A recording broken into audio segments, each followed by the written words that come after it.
We're all set? Okay, calling the Committee on Finance. I'm Councilwoman Joanne Ryan, calling the Committee on Finance on regular meeting to order. It is Thursday, June 24th. It is 5:39 p.m. Madam Clerk, could you kindly read the roll? Chairwoman Ryan. Present. Councilman Naducci. Here. Councilwoman Castillo. Present. Councilman Anthony. Present. Councilman Taylor. Here. Yeah, bye. Thank you, Madam Clerk.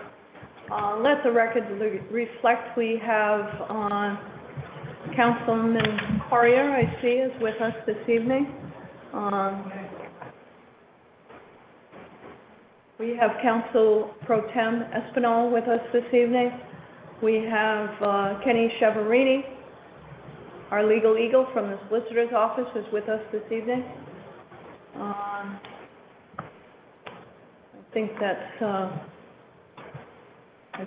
it. Okay. All right. First item, I'd like to ask to take on items out of order and begin with item 5, please. May I have a motion to take items out of order and begin the meeting with item 5? Taking a motion. Motion made by Councilwoman Castillo, seconded by Councilman Naducci. All in favor? Aye. Any opposed? Ayes have it. Motion passes. Madam Clerk, could you kindly read item 5 into the record? An ordinance adopting the American Rescue Plan Act grant budget for the period of April 29th, 2021 to September 30th, 2022. Okay. Who do we have from the administration that is presenting on this topic?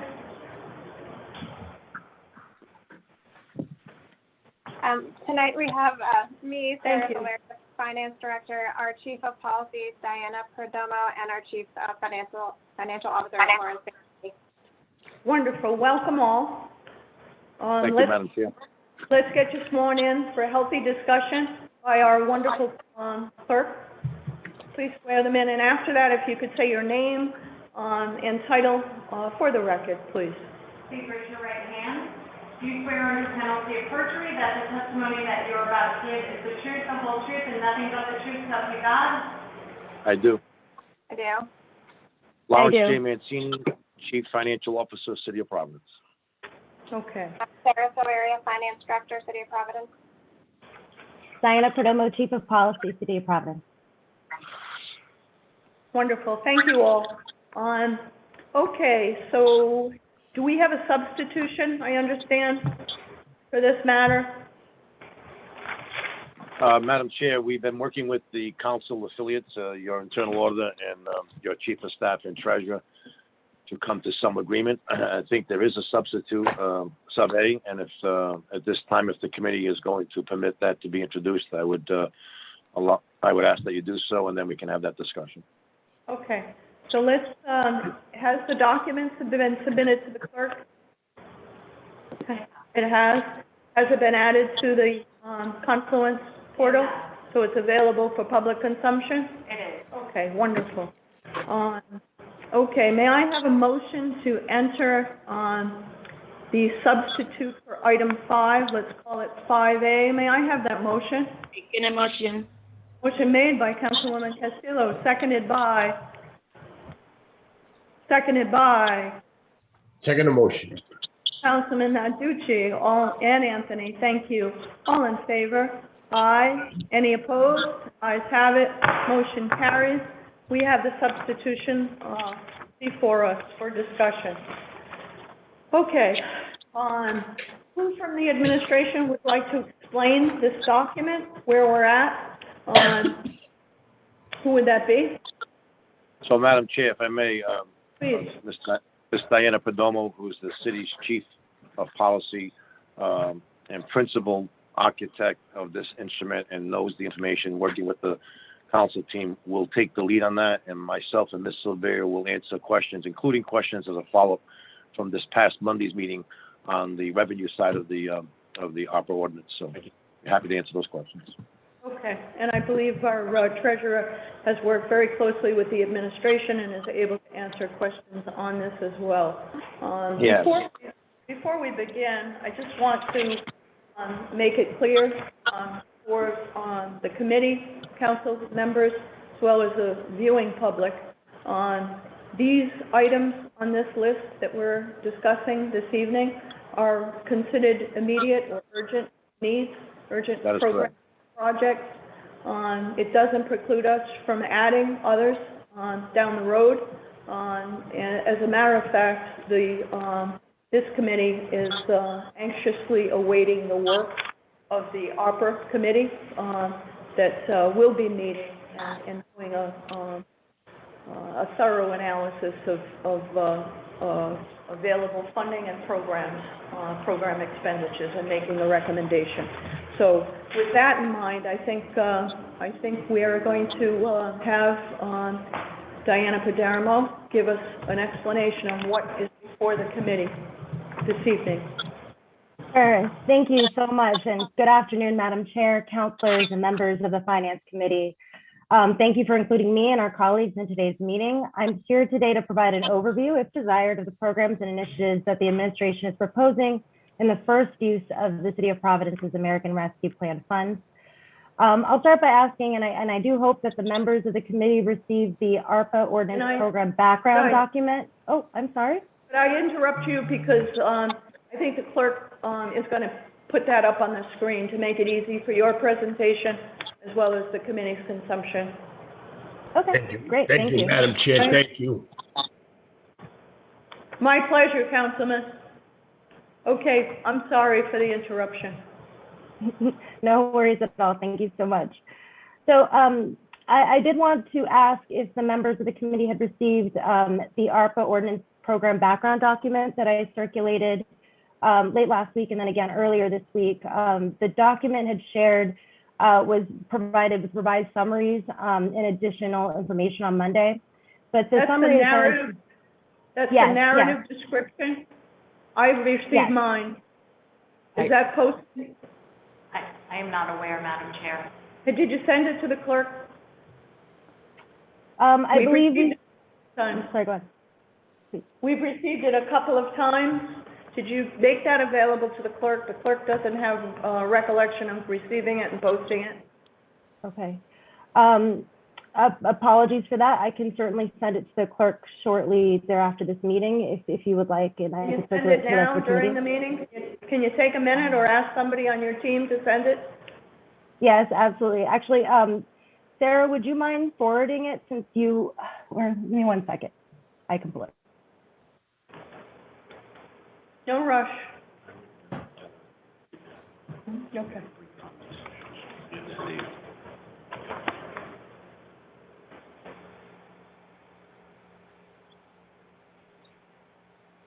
So Madam Chair, can I ask a question while we're waiting? Okay, Councilman. I'm looking at this one that's on the screen, and they actually added like whole sections that we don't even have on the other one, the subs. Sure, Councilman Narducci, the new one is posted on Confluence. This is a substitute. This is the substituted document. Right. It is the product of the administration working with the council to identify what was considered immediate needs. And that's what is going to be presented tonight. I'm going to ask Ms. Padermo if you could present all of the items identified on this new substitution, and then as briefly as possible, because there's a link, there's quite a bit here. Any questions as we go through? Obviously, council members can ask whatever questions they'd like. But that brings us up to speed, Councilman. Does that answer your question? Does that help? Kinda. Okay. Well, if you have any questions along the way, we'll hope to answer them for you. Best.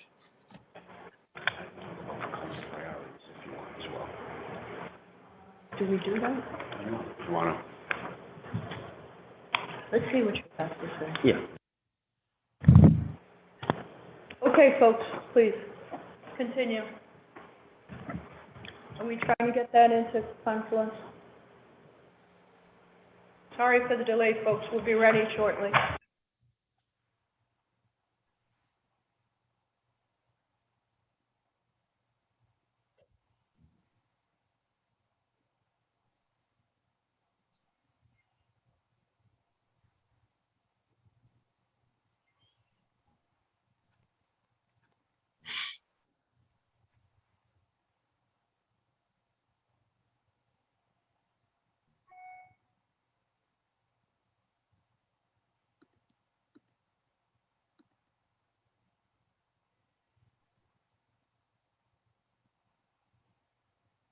So I've just emailed it to the clerk. Hopefully she receives it soon.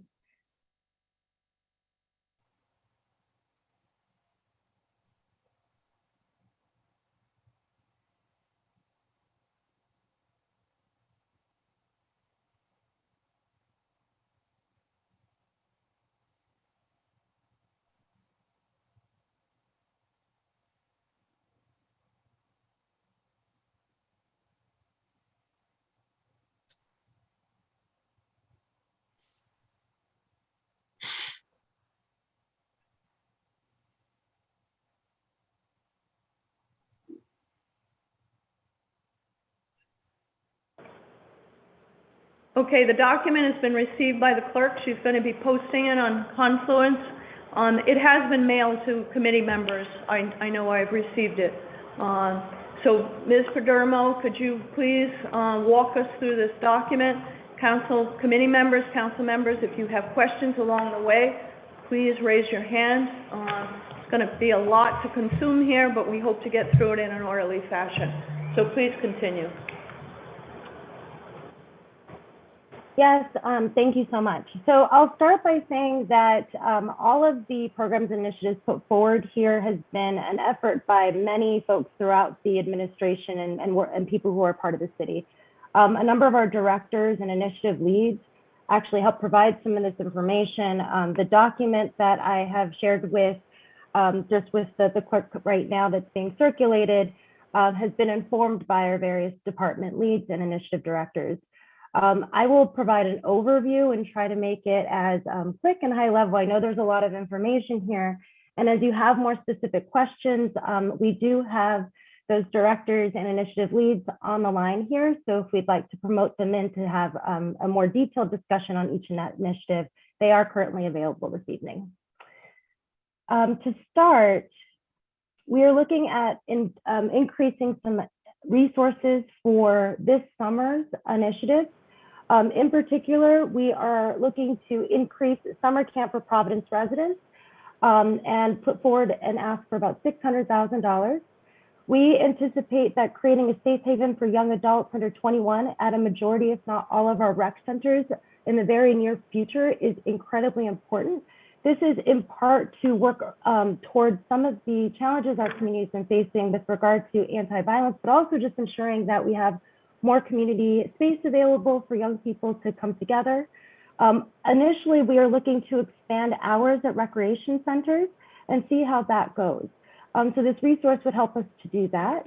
We would also like to expand additional camp programs for this summer.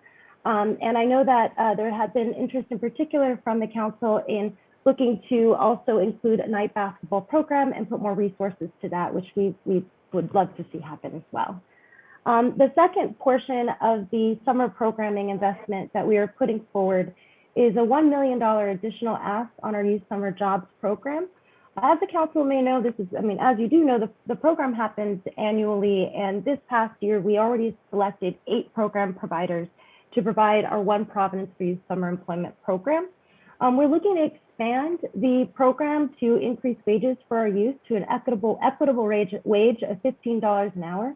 And through this additional investment, we are confident that pairing this initial summer increase in addition to a year-round summer increase or an ongoing youth jobs program throughout the year in multiple cycles, that we could reach upwards of over 1,000 youth during FY21.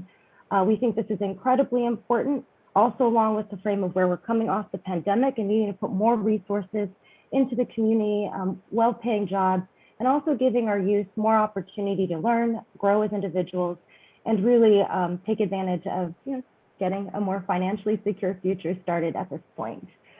The next category of funds is our youth investment. I'm sorry? Diana, just a second. We have a council member with a hand up. Councilman Narducci, do you have a question, concern, or comment? Question.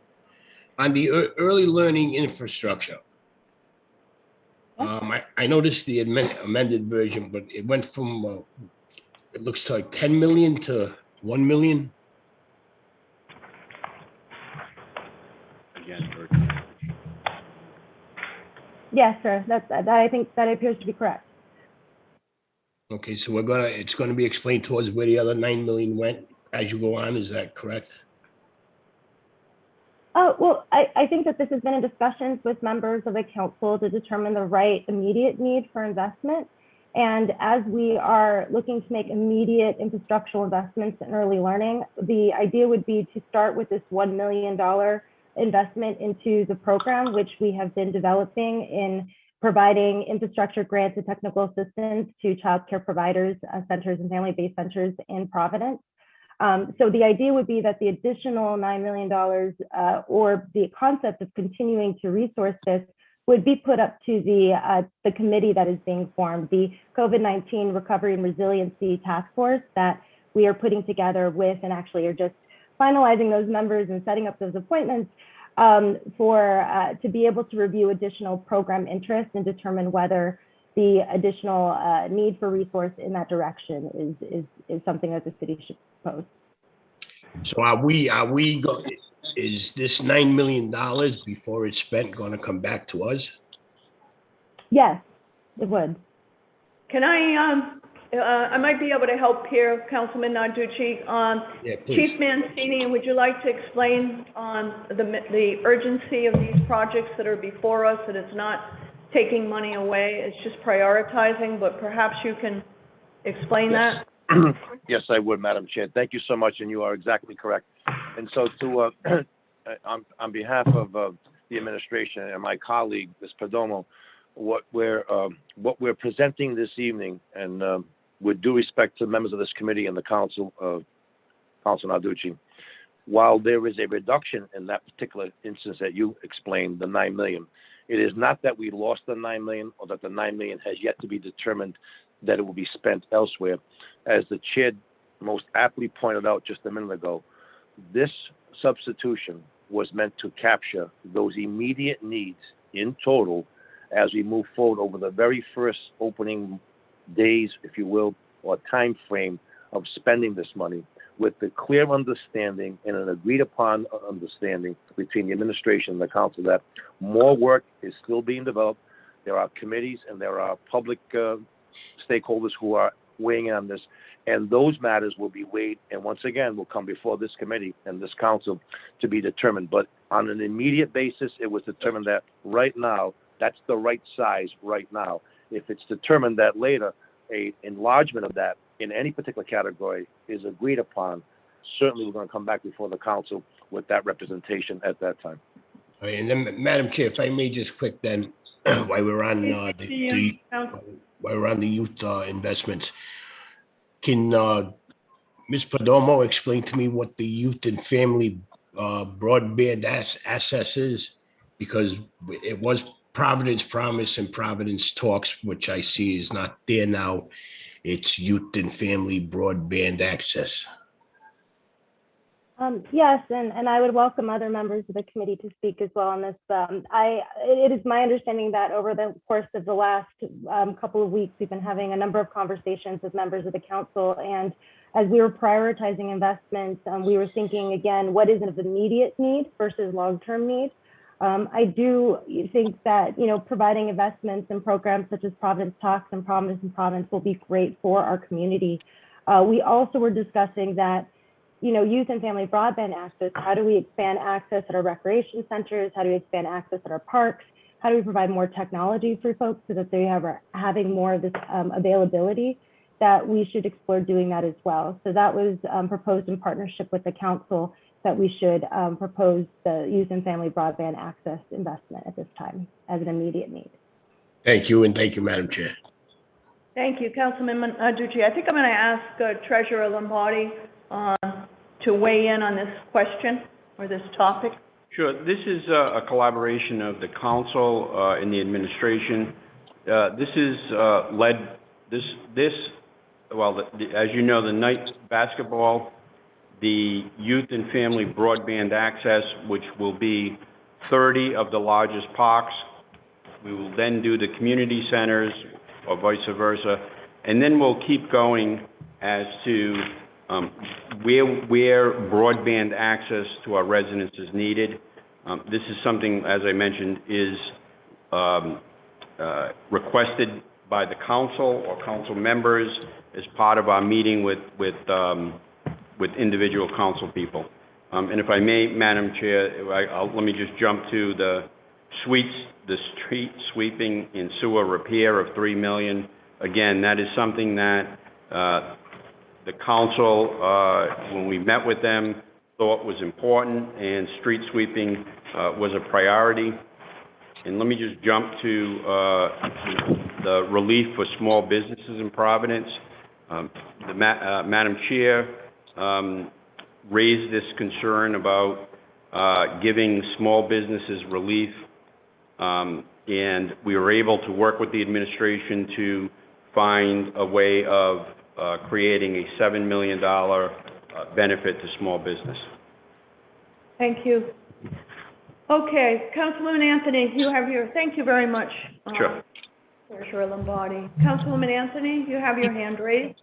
Thank you, Chairwoman. I just have a question on I am very, very supportive of the expansion of the broadband because I do believe, we have inadequate access. The question is, are we putting computers also into the rec centers? And if we are, do we have the support staff that knows how to monitor those and handle those and be on top of the issues that will result from having computers in the rec centers? I'm supportive. I just want to make sure we're adequately staffed. Great question, Councilwoman Anthony. Treasurer Lombardi, I know I've discussed this with you as well. Yes. Do you have some insight on that? I do. As part of our discussion with the administration, this was a priority on the council side to establish these computer centers in the recreational facilities. Right now, we are, I believe, looking at what the capacity is, what the need is, and trying to fund that either through the regular budget or through opera. But we're not there yet. So, Council, that's an excellent question, Councilwoman. I can also add that some rec centers have computers.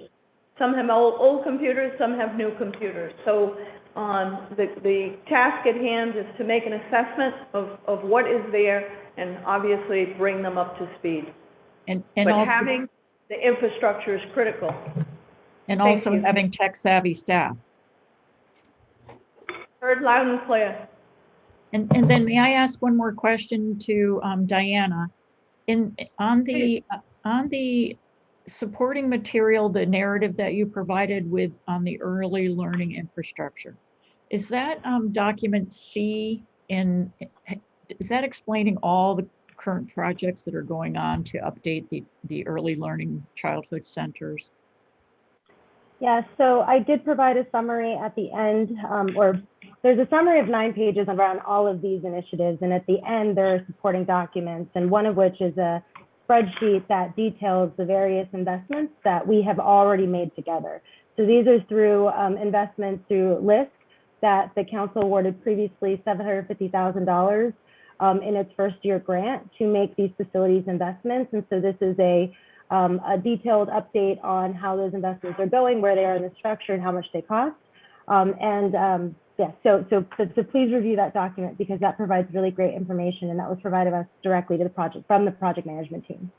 And so it says that there's $610,900 already committed, and then there was a grant in the West End, and then the $1 million you're asking for will also be put toward these projects, whatever is left to do. Is that correct? I'm just trying to understand what we're doing. So we've done a few things actually. So the $750,000 award was the first grant we had done as a city to LISC to do these facilities improvements. The spreadsheet that is provided in that document outlines how LISC had first used that first tranche of money that we had provided to them, the $750,000.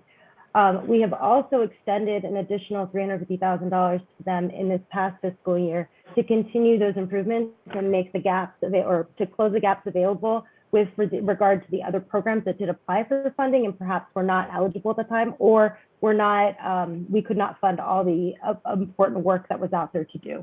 So we're proposing with the additional $1 million that we can continue working with LIST to really expand beyond the number of centers and home-based providers that we have already supported infrastructure investments in, to reach more people, more providers, whether that be family-based, which is something I think has become incredibly critical during COVID, smaller settings of smaller groups of youth within our youngest little ones in these home-based centers, to also considering the larger center space.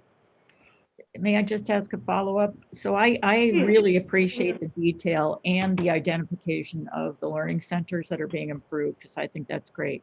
I'm just having trouble figuring out the bottom of the, and if we're talking about 750 already being spent, and then we did another 50,000, and now we're going to do another million.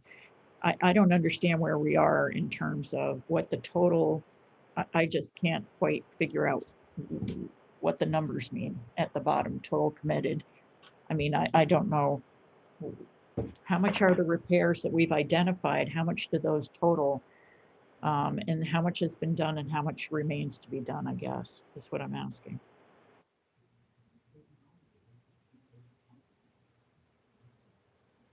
Do we have an answer for Councilwoman Anthony? If we don't have it now, at some point, it would be nice to know where those monies specifically are going. You've done a very detailed report. If you don't have the answer for me now, I can wait. I'm trying to put the figures together. Anthony or Madam Silveria, do you have an answer now, or would you like to get back to Councilwoman Anthony? We can get back to Councilwoman Anthony. It looks like maybe, Diana dropped, oh, she's back. Okay, I'm sorry, I thought you dropped off. I apologize. It seems like my connection failed for a moment. Okay. We can't do this without you, so let's hope that doesn't happen again. Do you have an answer for Councilwoman Anthony, or would you like to get back to her, or did you not hear the question because you dropped off? I did not hear the follow-up question. Okay. I can't reconcile. My question is, if we've given 750,000, another 50,000, now we're giving $1 million. I like the detailed report that you've attached, but I'm just wondering how all the different specific projects have a certain amount attached to them. I'm just wondering, I'm assuming that's an evaluation of what needs to be done. And then I'm just wondering if all of that totals up to 750 or where we are in terms of what we've committed and what we've, it would be nice to have a little more firm accounting of where we are with the monies that we're spending. Okay, so that's going to be a follow-up item. Thank you. Are you all set, Councilwoman Anthony? Thank you. Okay. Still have your hand up, just. Oh, sorry. Okay. That's okay. Okay. Ms. I'm sorry. Please continue.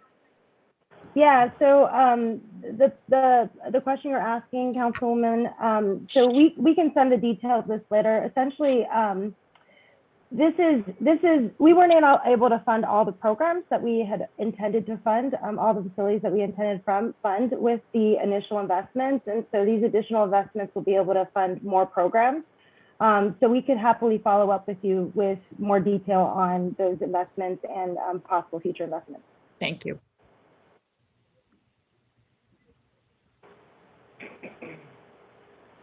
Okay.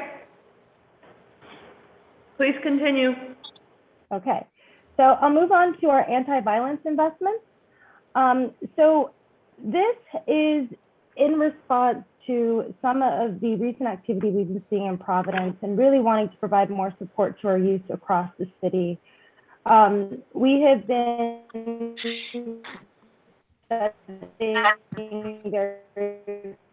We're having trouble. The John Jay College Criminal Justice Center's recommendation for approaches to non-violent. Ms. Padermo? Particular set of recommendations really comes at very evidence-based programming. That this is the type of innovation you should provide to our youth. So we're looking at one. Ms. Padermo? Okay, she's dropped off. Okay, we're gonna Chair, ask, Madam, I'm so sorry. I'm going to call in because my connection is bad. I apologize. I will Okay. try to call in shortly. that's quite all right. Please call in. Thank you. Just stand at ease, allowing, Ms. Pagermo to call in. You've been Madam Chair- doing such a great job. Madam Chair, quick question to you. Councilman Narducci. She's talking about all these different packets and stuff that she put together with the spending of on these items. Are we going to get a copy of that? They were mailed out, Councilman, emailed out to everyone. You should have gotten that. You should have gotten a hard copy distributed to you. And we're gonna make sure that you get another copy, because it seems like That I going didn't. on. Yeah, that I didn't get. All I got was the old version.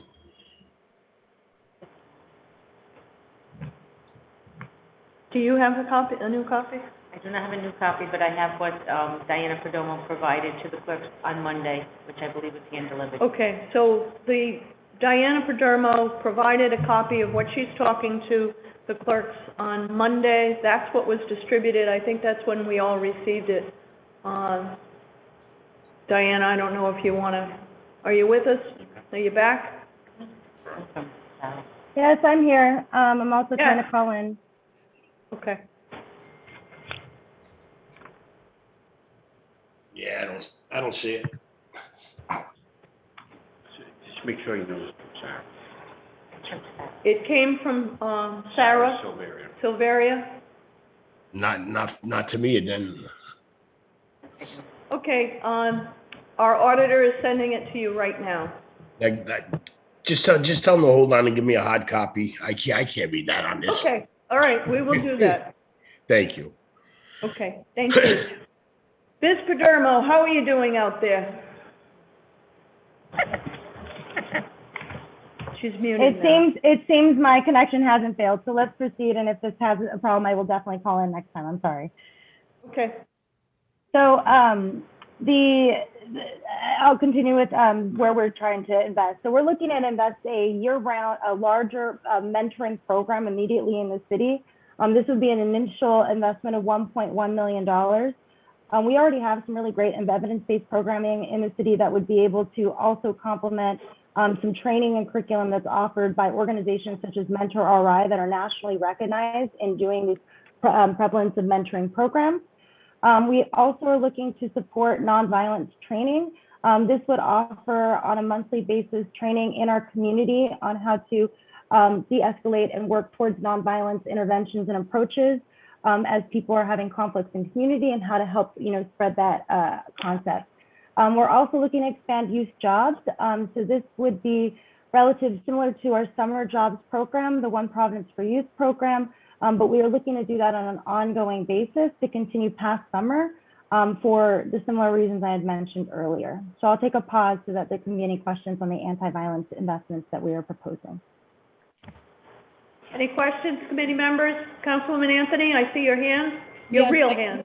My real hand, sorry. I just have a question for Diana. Are we coordinating with the Institute? Yes, we would want to coordinate with the Institute. We already provide support to the Institute to do some nonviolence training. We would definitely want to expand that opportunity as long as they have the capacity to do so. I believe they received quite a bit of money from the state or somewhere recently. There was a grant, there was a co-grant that was received, done by Brown University and a couple other institutions recently that provided them with some additional resources. But I'll say that I think that the Institute needs even further more of that support because the work that they do is so critical and actually quite costly to do well. So in order for us to get more people out in the streets to help support us and also provide these trainings, I would say more support to them would be good. But we are open to looking at other partners also at nonviolence training. We have a good track record working with the Nonviolence Institute, but we think that we could also expand if they don't have the capacity to do so for themselves. Thank you. All set, Councilwoman? Yes, thank you. Anyone else? Please continue, Ms. Padermo. Sure. You'll also see here a request for $4 million to fund the Roger Williams Park Gateway project. I do have a few people here from PRA to speak to this investment, but this project essentially promotes the ongoing redevelopment of the Broad Street corridor by transforming 3 blighted adjacent lots in Providence's Washington Park neighborhood into a modern, green, and energy-efficient multi-purpose center to welcome visitors to both the park and the Washington Park neighborhood and Broad Street corridor. If there are any specific questions on that investment in particular, I would defer to Sam Budway and also Sally Brito, as they can speak much more in detail than I could on that program. Okay, let's promote them, Madam Clerk. Are they with us? And swear them in? I'm here. Do you have a question before they? Okay. And the auditor has a question before you swear them in, please. Question? Do you want to swear them in? I don't want to swear them in. No. Do you want to ask your question? Yes. Okay. Madam Auditor, go ahead, please. Sally, can you tell me how this is offer eligible? Oh. We have to swear her in first. That's kind of where I was going. Okay, no problem. We're going to get Sally Brito, and we're going to get Mr. Samuel Budway sworn in, and then Madam Clerk, Madam Auditor's going to have her way. She has a couple of questions. Sam and Sally, if you can raise your right hand, do you swear under penalty of perjury that the testimony that you're about to give is the truth, the whole truth, and nothing but the truth, so help you God? I do.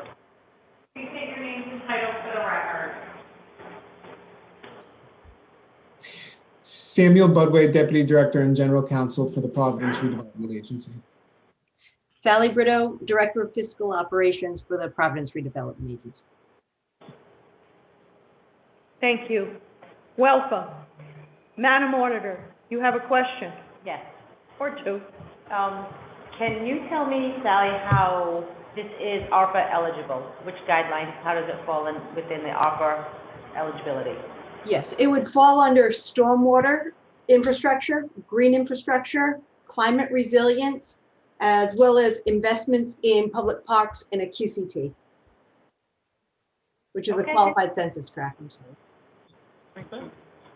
Thank you. Okay. Are you all set, Madam Auditor? Well, how about the remaining projects? Sally, this may not pertain just to you, but I don't know if it would be Diana or Larry testifying that every single one of these are ARPA eligible and the federal government will not be coming looking after us after? So I could speak to that, internal auditor, please. So we actually ran this full list of investments. Now, I will have to go back and look back for the youth and family broadband access, small business supports, and the street sweeping and sewer repair, the new additions that weren't provided. But we did run these through iParametrics. Now, you may recall iParametrics is our consulting agency that supports us with, prior had supported us with FEMA reimbursement to ensure that anything we were putting forward for reimbursement qualified and helped us with those submissions. We ended up extending their contract to also help us a bit with compliance on the American Rescue Plan. So I actually had provided majority of these programs to iParametrics to ask them, do they qualified? And they said to us that they, based on the interim final rule and the details that we do have laid out in the American Rescue Plan Act, and even the most recent compliance and reporting guidelines that have been presented, that it does qualify. These programs do qualify. Thank you. That's all, Madam Chair. Thank you very much. Okay, Mr. Budway, could you just give us a brief overview of what's going on here, what the goals are? Absolutely. For the committee, please. Thank you very much. Thank you, Chairwoman and committee members. I'll make this quick because I know you have a lot more to get to. The site in question has been one of the most problematic properties in the city of Providence for nearly 2 decades. After a fire of the then existing restaurant, which was located at the site at 1197 Broad Street in Providence, Rhode Island in 2004, for the better part of 15 years, the property laid vacant and abandoned, sitting what was the Broad Street mouth of the Roger Williams Park. Both blighted and abandoned for a number of years, caused quite a bit of stir in the community, both from a nuisance perspective and a continuing deteriorating asset. The city, with the Providence Redevelopment Agency, with the help of the city, took control of the property at the end of 2018 and has endeavored since then to work with an architect and engineer to develop a gateway and welcome center, which will be the new Broad Street approach to the Roger Williams Park. This gateway has been through an extensive public process, getting input from community members and stakeholders throughout the city of Providence on both design and functionality of the site. The existing property equates to approximately just less than 1 acre and will be from the area of land between the I-95 split and the park itself, a refurbished and rehabbed entryway to allow for individuals, approximately 1.5 million individuals who visit the park annually, to approach the park in a safe and convenient way.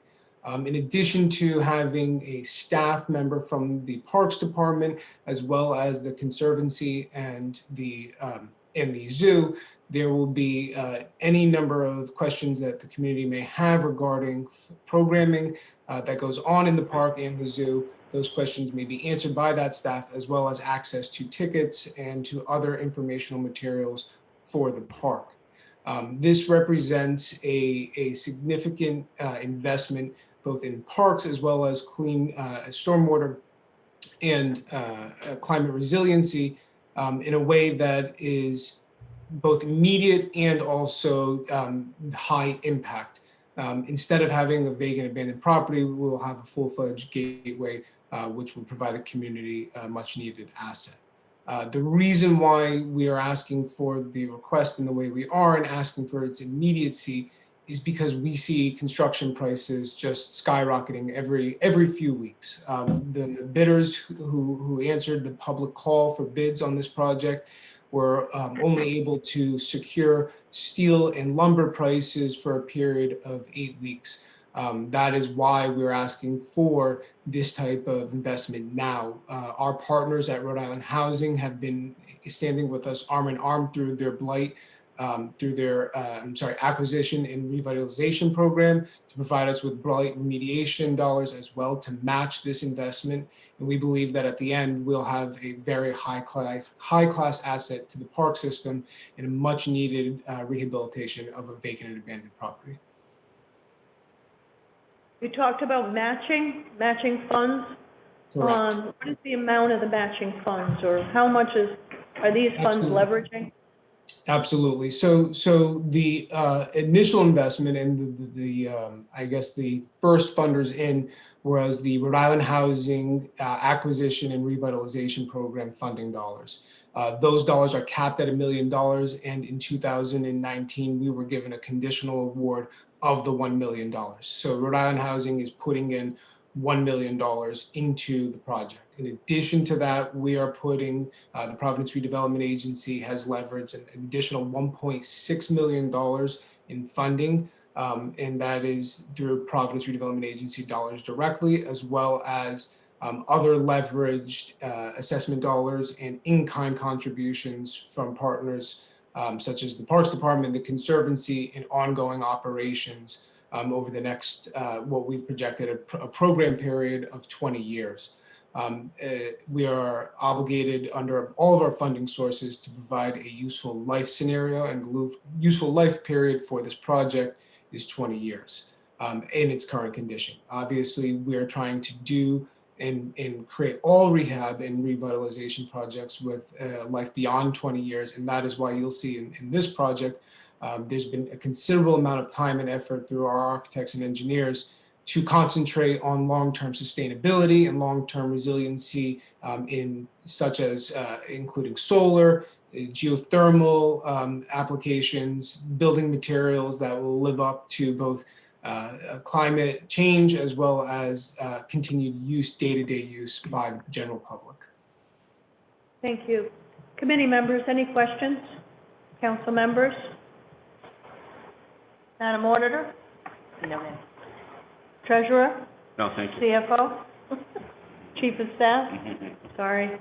Okay, thank you very much. Thank you for your presentation this evening. Appreciate it. Back to you, Ms. Padermo? Thank you. So I'll move on to some of the investments in libraries that we are proposing. So with an investment into TCL, as you know, the city already supports Providence Community Libraries. However, they have been underfunded for a number of years.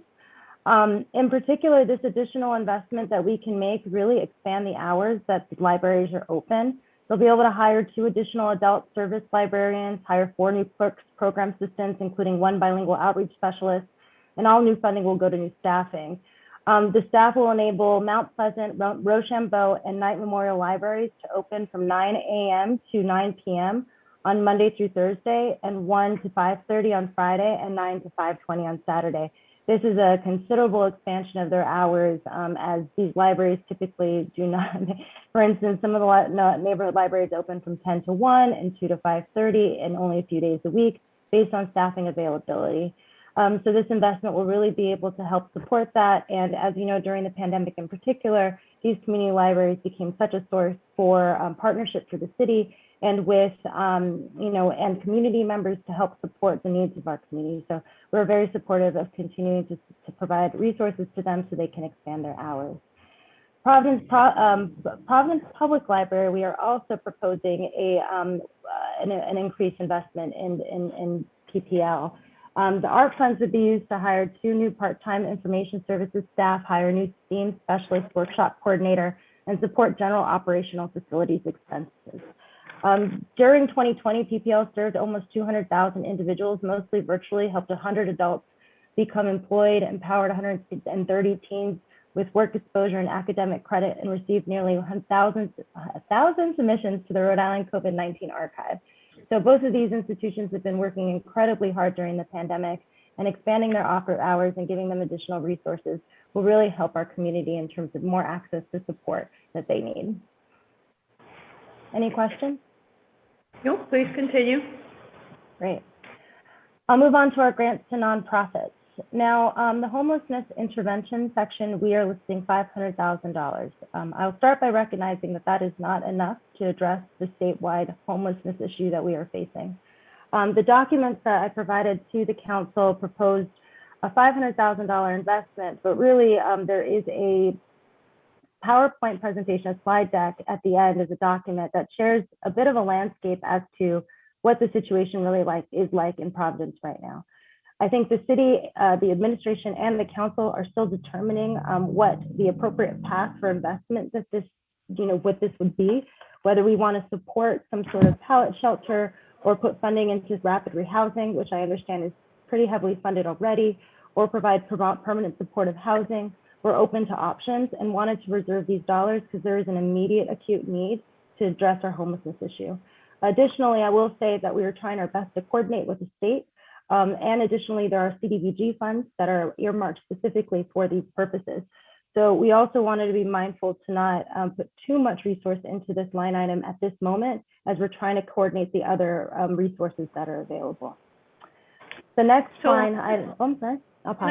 Can I interject here? Yes. I know there is an immediate need. We've got an encampment in one of our wards, and it's been highlighted obviously in the media. Will any of these funds go to address that issue? And is 500 enough? Is it 500 enough? Should it be $1 million? What is the thinking on that amount? Because I do know that there's an immediate need there. Yes. So we are very much so monitoring the situation, particularly regarding encampments popping up. And I think the encampment in particular you're referencing is the Wilson Street encampment. We've been working with social service providers to ensure that we have a good sense as to how that community there is being supported. It is our intention to use these resources to help those individuals. It is a rather complicated approach, unfortunately, to some degree. There is a statewide coordinated entry system that essentially puts individuals in line based on their acuity, their most need, to determine their placement in shelter. So what we're trying to determine is how can we support the folks from Providence, determine where they are in line for shelter, see how these resources can support them. and some of the opportunities to be partnering with local, faith-based organizations or something to that sort to provide safe spots for people to stay, or to, increase shelter capacity, or potentially, create this opportunity to do a pallet shelter. The Eco Village project has been talked about quite a bit recently, but I believe that there's still some consideration from the council in particular as to whether we want to fully support that. That could be a first investment that could really help the families and individuals who are out at the Wilson Street encampment. And that is the hope that the administration has in programming these dollars. So I guess what I'm asking is the $500,000 right now going to address the immediate need with the encampment that we have? Yes, that's the intention, yes. Okay. Please continue. The next item we have on this ordinance, although actually I'll take a quick pause because I do think that there was an additional inclusion from the administration that I don't see reflected here. The last version of the ordinance that we had shared had included a $300,000 grant to Waterfire to do their current program for this current summer. It's my understanding without these $300,000 that Waterfire will not be able to happen this summer. And so I actually have Stephanie Fortunato on the line should you have any very specific questions about Waterfire, and I would really hope that the council be open to having a conversation regarding Waterfire. Okay. Mr. Treasurer, do you have any thoughts on that? Yeah, sure. Madam Chair, so when we were talking with the administration about this, we, as you mentioned, we were looking at priorities and different things. So, we're going from right now speaking about homeless intervention to funding Waterfire at $300,000. So right now, presently, Waterfire, the building, is a nonprofit, and we abate $73,139 a year in taxes. We helped them recently by having them pay taxes for a few years to obtain tax credits. They pay limited fees for details and costs. They do collect, to the best of my knowledge, the trucks, the trucks that park there and sell food during that time. And I wasn't, in my opinion, I wasn't ready in talking to the administration to bring this forward. The state makes taxes on wages off of Waterfire and 7% sales tax and hotel tax and et cetera. The city, I just think we're being overly generous and rightfully so. I mean, in certain things with Waterfire, I just don't know when enough is enough. So, there are high salaries out of Waterfire. There are different things, and I just wasn't prepared to move forward on this as a recommendation.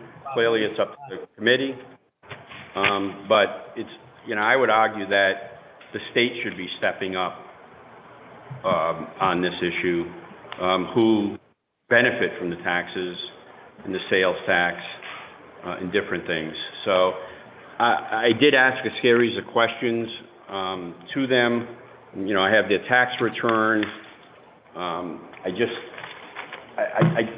In regards to need, I just don't see it. When we're talking about homeless, when we're talking about the Providence Center, when we're talking about youth violence, it's just a different need. So I did not recommend that we go forward on that at this point. Now, again, this is the first of many ordinances that I believe the council is going to pass on this. So it's just something that I didn't know. I also want to say, I know they're claiming that they won't do Waterfire without $300,000. Back when I was the auditor, I recommended that the city not fund them, and they made the same claims back when, I don't even remember how many years ago, but Kevin Jackson was the chairman back then. So, you know, I don't know if they are or not. I just think that it's very generous. Okay. Thank you very much. Madam Auditor. And I would just like to add that, they would not be doing water fires in the summer. They wouldn't be doing it until September, and they would be doing 3 water fires. So I know they have a lot to prep ahead of time, I understand that, but it still wouldn't bring in the revenue that they are saying that they would bring. And again, I agree with the treasurer that, this is more of a state profit. They profit from the taxes. We get a residual. So, Okay. that's all I have. Thank you. Okay. Councilwoman Anthony, your hand is up. Yes, I would like to hear from Stephanie Fortunato, only because, I'd like to understand more about when these water fires are planned, but I think we also have to listen very carefully to our downtown business community. These streets are empty. They're still not full. We need to attract people to the downtown area. This is a big attraction. And so I think we don't want to cut off our nose to spite our face. We're trying to ask businesses here in this downtown area to get up and running. And then we're going to, cut off one of the biggest, people builder that we have. I mean, and it's such a small amount of money, relatively speaking. I just wouldn't want us to, turn our backs to struggling businesses, particularly our restaurants down here that are trying to get back, our bars, or, downtown businesses. So I would be very careful about what we're going to do on this. But I would like to hear from Stephanie Fortunato. Thank you, Councilwoman Anthony. One of the reasons why I pushed for $7 million for relief for our small businesses is exactly as you stated. They're obviously struggling from COVID, so that was my intention there. Thank you, Madam Auditor and Mr. Treasurer. Ms. Padermo, who is here that would like to speak regarding water fire? Who do you have? Stephanie Fortunato, our Director for Arts, Culture, and Tourism. Okay, are the water fire folks with us as well? They are. They can join us. Okay, why don't we do that? Let's get them in. Peter Mello is here, the CEO of Waterfire. Who would like to speak for water fire? Let's get Peter Mello, I know for sure. We have.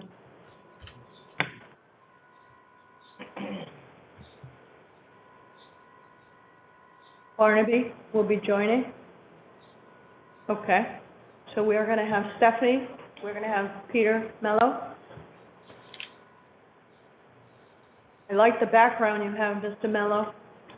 Thank you, Chairwoman. Welcome.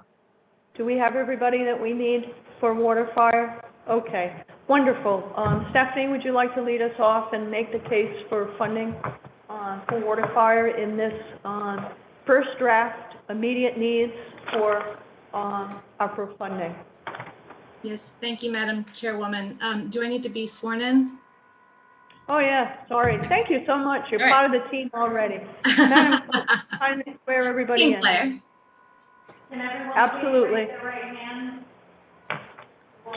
Barnaby, will you be testifying as well? I don't see him Mr. anymore. Evans, will you be testifying? Happy to, absolutely. Oh, there he is. Okay, hands up, let's swear you in.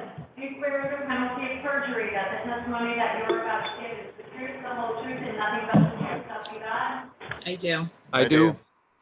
Please state your names and titles for the record. Stephanie Fortunato, the Director of the Providence's Department of Art, Culture, and Tourism. Barnaby Mello. Evans, Executive Go ahead. Artistic Director at Waterfire. And Peter Mello, Managing Director and Co-CEO. And Thank you, Madam Chairwoman and members of the committee for this opportunity to talk about WaterFire and the urgent need that the organization is seeing at this moment.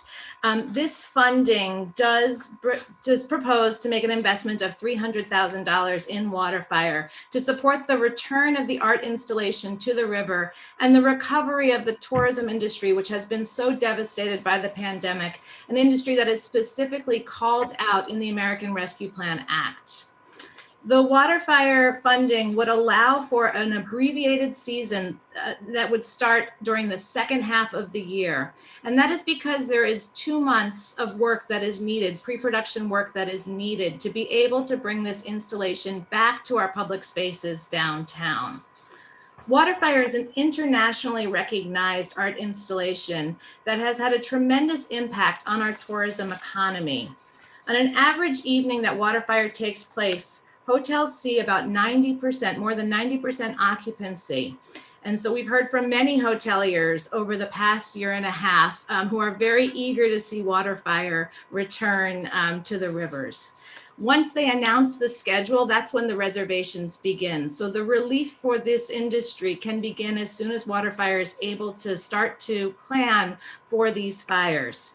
And it doesn't stop at just the hotels. There is a ripple effect throughout the tourism economy. So these funds will provide relief to small businesses also beyond just the hotels, the restaurants, the downtown businesses, hospitality, parking garages. WaterFire also supports charitable organizations. It's a platform for, Gloria Gemma, who raises such an important awareness about breast cancer and provide such a platform for community building for their survivors. WaterFire is a real platform for that. So in as much that WaterFire attracts, 1 million visitors to come to Providence, downtown Providence in an average year, it's also a community building event. It's something that is really important to Rhode Islanders, a way to support not just our economic recovery, but our social and cultural recovery as well. The $300,000 that WaterFire, that we'd be investing in WaterFire would allow them to rehire staff that had to be furloughed over the pandemic. The public health restrictions disrupted operations and did not allow for the event to happen. And so the production staff, they have lost several key members of that team. There's additional infrastructure investments that need to be made because in November 2019, all of the braziers were removed from the river when the dredging took place. So there's not even that the same startup that there would have been in a normal year because they've been unable to return to the river in any way, shape, or form. So these are all part of the 2 months of amping up that need to happen in events. Over the pandemic, WaterFire's business model has been really hollowed out. These events rely on sponsorships and the sponsorship market has not returned. They're down, and I'm sure Peter and Barnaby can present more information on this, but down 95% over the past year in sponsorships.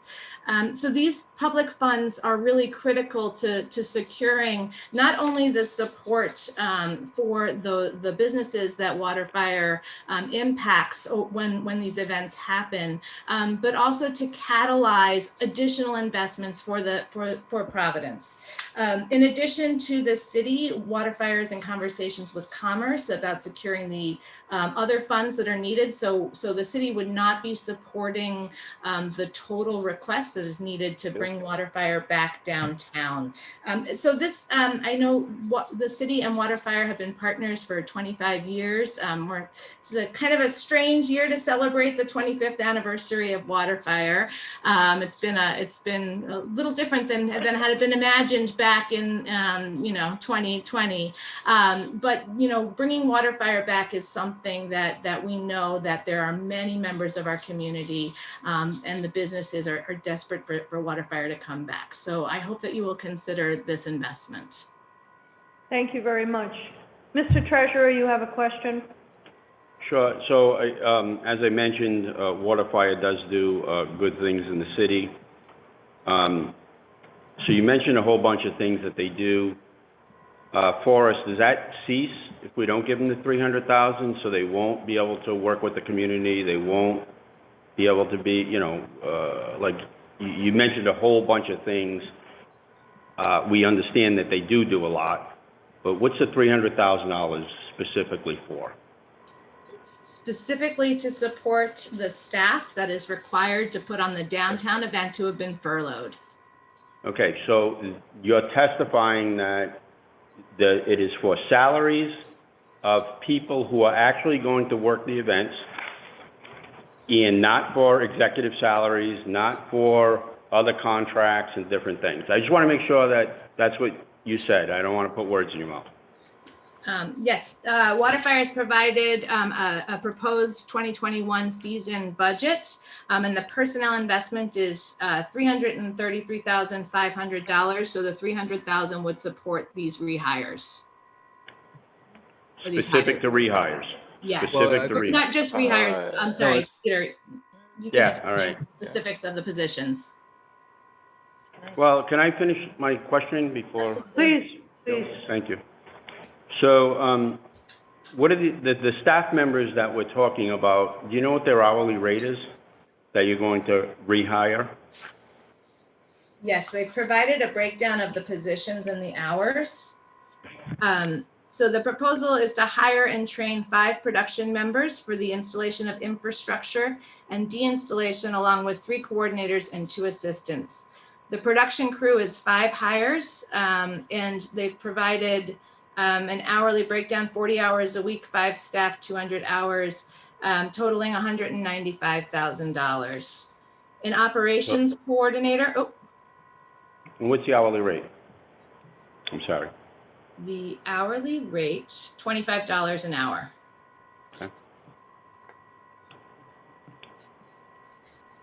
Okay, you can keep going. I'm sorry. I thought I asked for this. Was this provided to me? Because I did specifically ask for this. It was Peter, provided. you did provide this? The specifics about what she's talking about? Yes. Okay, go ahead. I'm sorry, I missed it. It was provided in the initial letter. There was a PowerPoint at the back. An operations coordinator, this is 1 hire working 20 hours a week. It's $75 an hour. A volunteer coordinator working 40 hours a week for 20 weeks at $25 an hour. I just want to be clear here. So you provided that to me directly when I asked you. So within the last 2 days or 3 days. Correct. I've provided it in the initial letter that was Mello? addressed to the. Mello? I'm sorry. That's okay. All right, sorry. did you ask all your questions? Please continue, Well, Mr. Mello. Sorry, I thought the question was For directed to me. clarification. Yeah. Stephanie? I apologize. Testifying, that's okay. If you'd like to answer the treasurer's question, please go right ahead. Yes, it was in the initial letter that I addressed to the chairwoman. It was attached to that letter, and I subsequently sent it a second time directly to you. And we've corresponded quite a bit over the last few days. It was I sent it a second time to you in another correspondence. Not in the packet. But it's not in the package. Correct. What the treasurer is getting at, it's not in the package that's presented for consumption by the committee and the general public. Okay. Madam Auditor, are you all set with your questioning on that? Just, if I may just ask one more question. Please. So during the water fires, Waterfire is the one who gets the vendor fees. Is that correct? Not the city of Providence?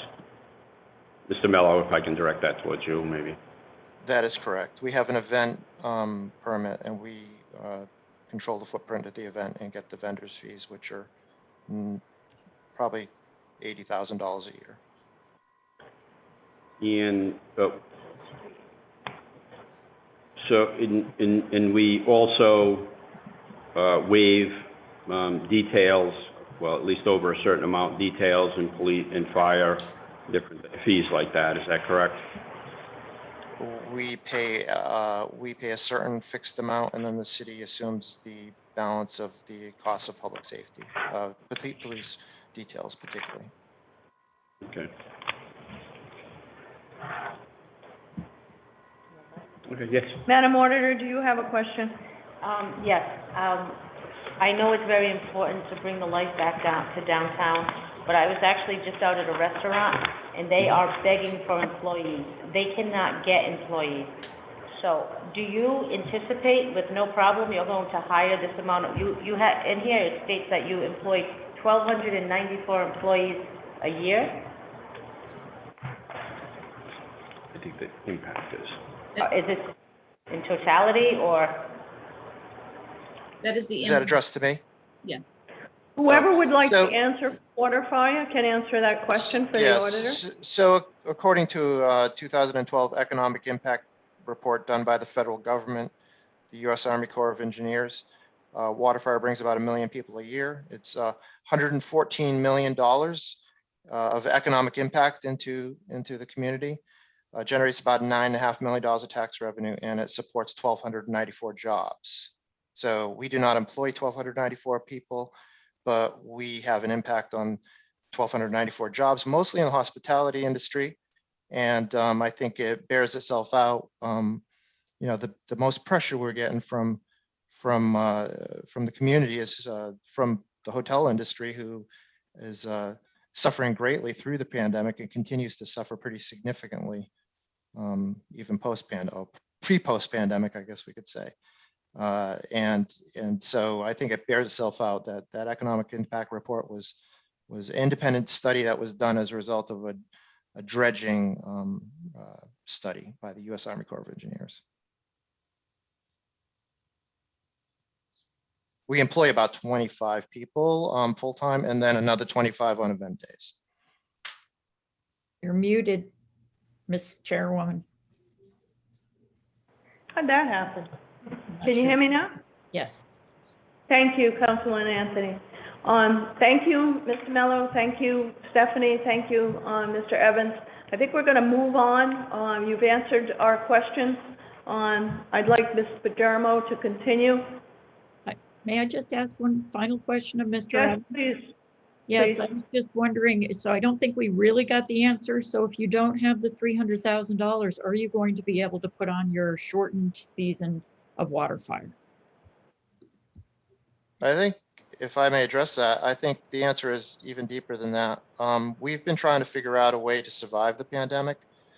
The pandemic has, due to government-imposed physical distancing and crowd size limitations, has eliminated every revenue stream we basically have.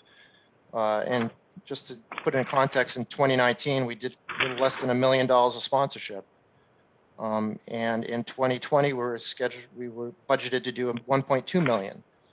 We did $50,000 of sponsorship in 2020. We've survived because of CARES Act funding in 2020. We've incurred debt. We've maxed out our credit line. We've incurred about $600,000 in additional debt trying to survive. The staff has been on work share at 50% for a year, which is not sustainable.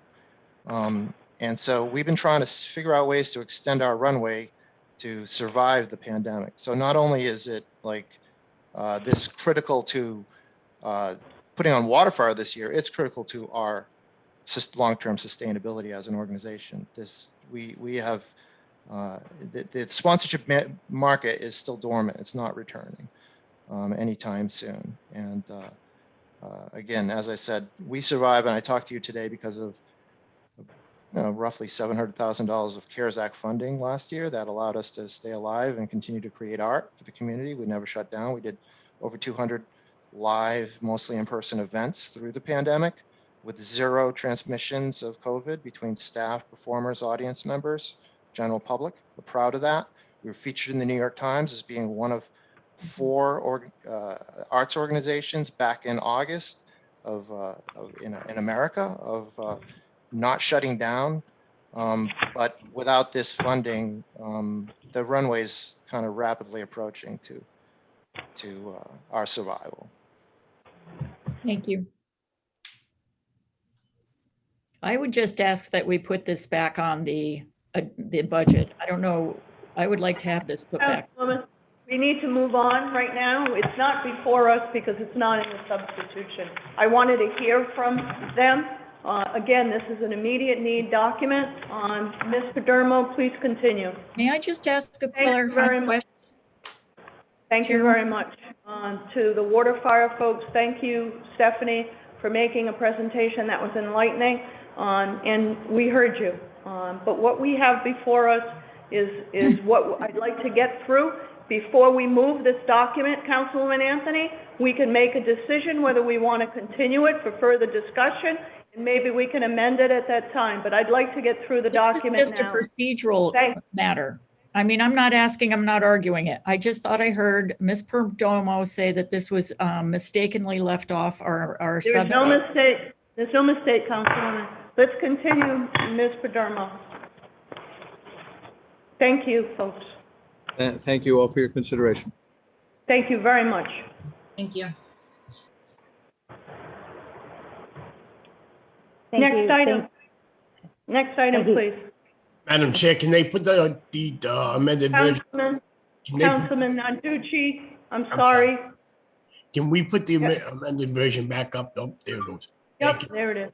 Thank you. Thank you. This is the substituted document that we put up at the beginning where we entered for discussion. Please continue. Thank you.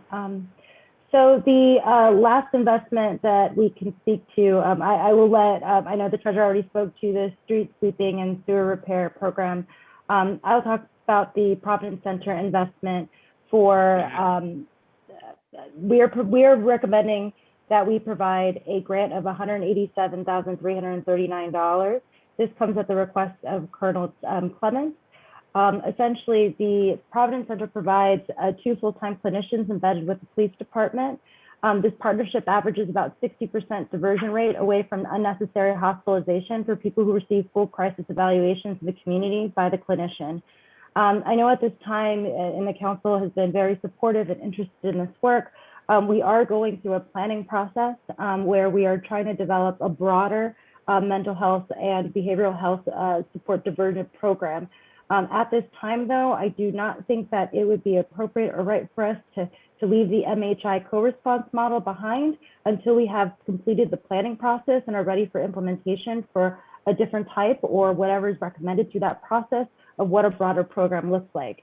It is my understanding from Colonel Clements that this grant had actually ended, I believe, earlier this year, and then there was an extension by the Rhode Island Foundation to provide it for a period of time. Currently, this grant ends at the end of this month, and we really would love to use this immediate need ARPA funding to continue this grant. If you have any specific further questions on that, I will defer to Colonel Clements, who I believe is on the line.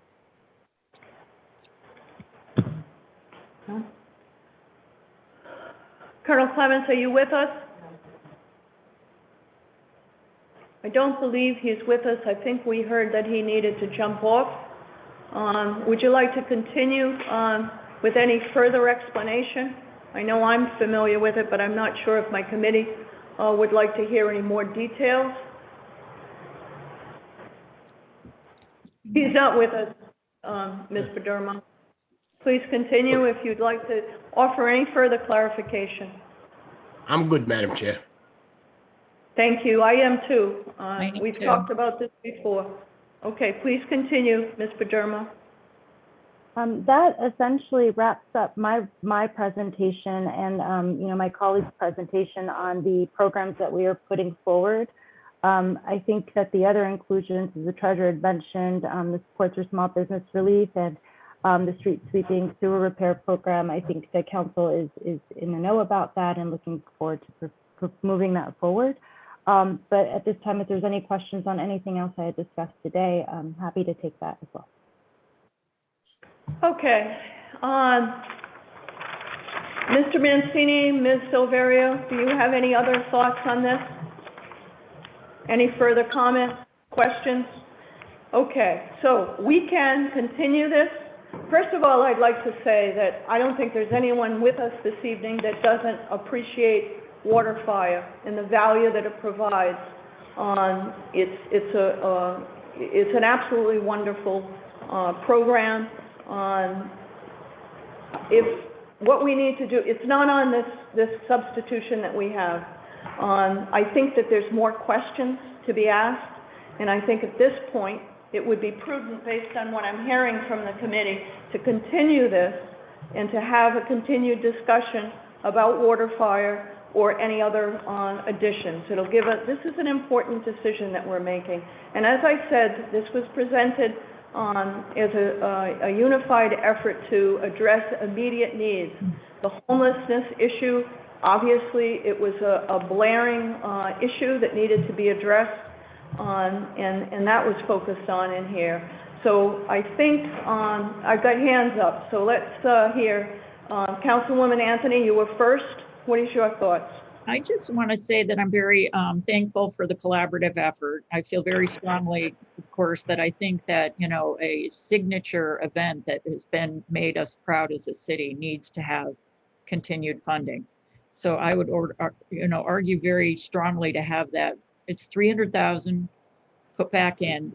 But the other issue, there are two questions I have. So when do we know whether the street sweeping and sewer repair can be approved ARPA funded?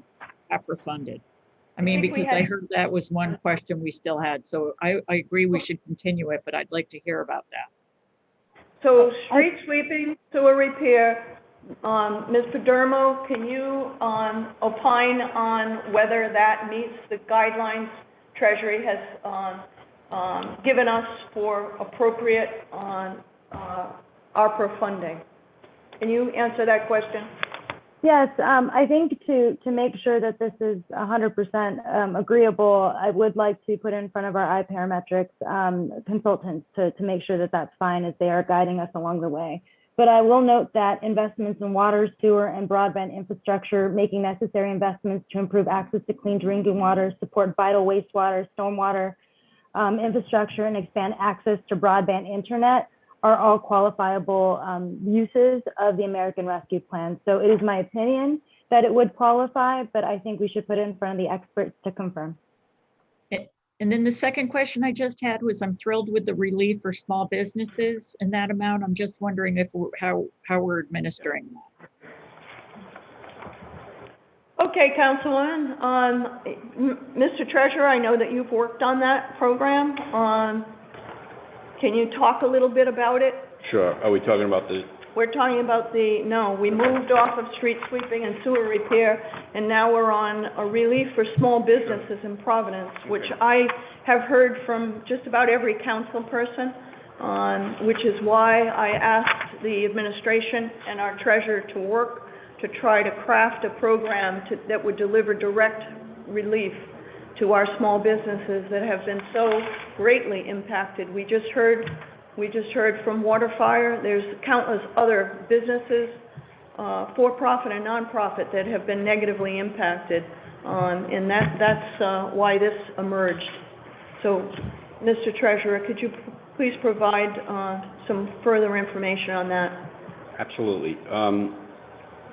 So, Madam Chair, you raised this as an issue for the internal auditor and myself to work with the administration in regards to giving the small business a break.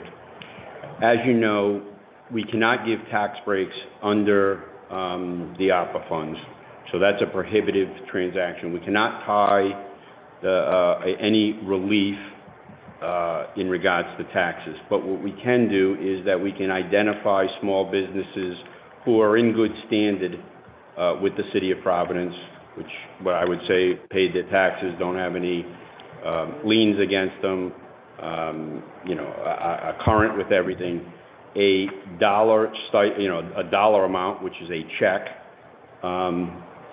for small businesses. So we use $7 million as 50% of the money we collect, approximately, in tangible taxes. So it would be a substantial relief on the tangible tax side. We were looking originally, we looked at reducing the commercial rate, which is prohibited. We looked at giving stipends against the taxes, which is prohibited. But we can give a a direct benefit to small businesses that we identified. Thank you. I assume we'll have some sort of. Councilwoman Anthony, continue, yes? I assume we'll have some sort of process to identify those businesses. Great. Thank you. Yes, they're working together on defining how they're going to provide that relief. But I think we all can agree the relief is critically needed. That's what these dollars are for. And when we first looked at it, we were trying to basically provide relief in reducing the commercial tax. It's high, and we know it's high.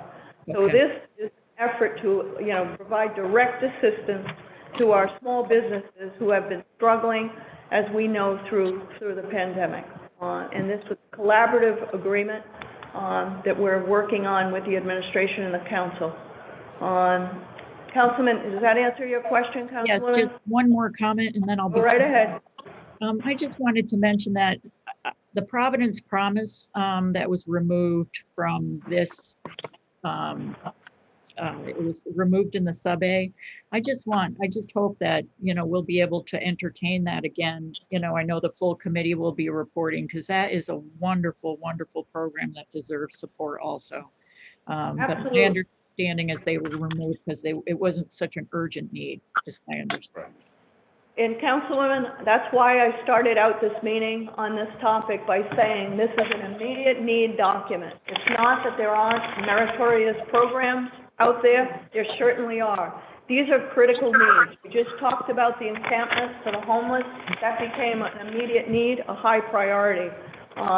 There are this is just the first go-round. And we're going to hear from a committee that's going to be commissioned to look into this expenditure and, engage the community. But these are immediate needs, and this is what we're trying to accomplish.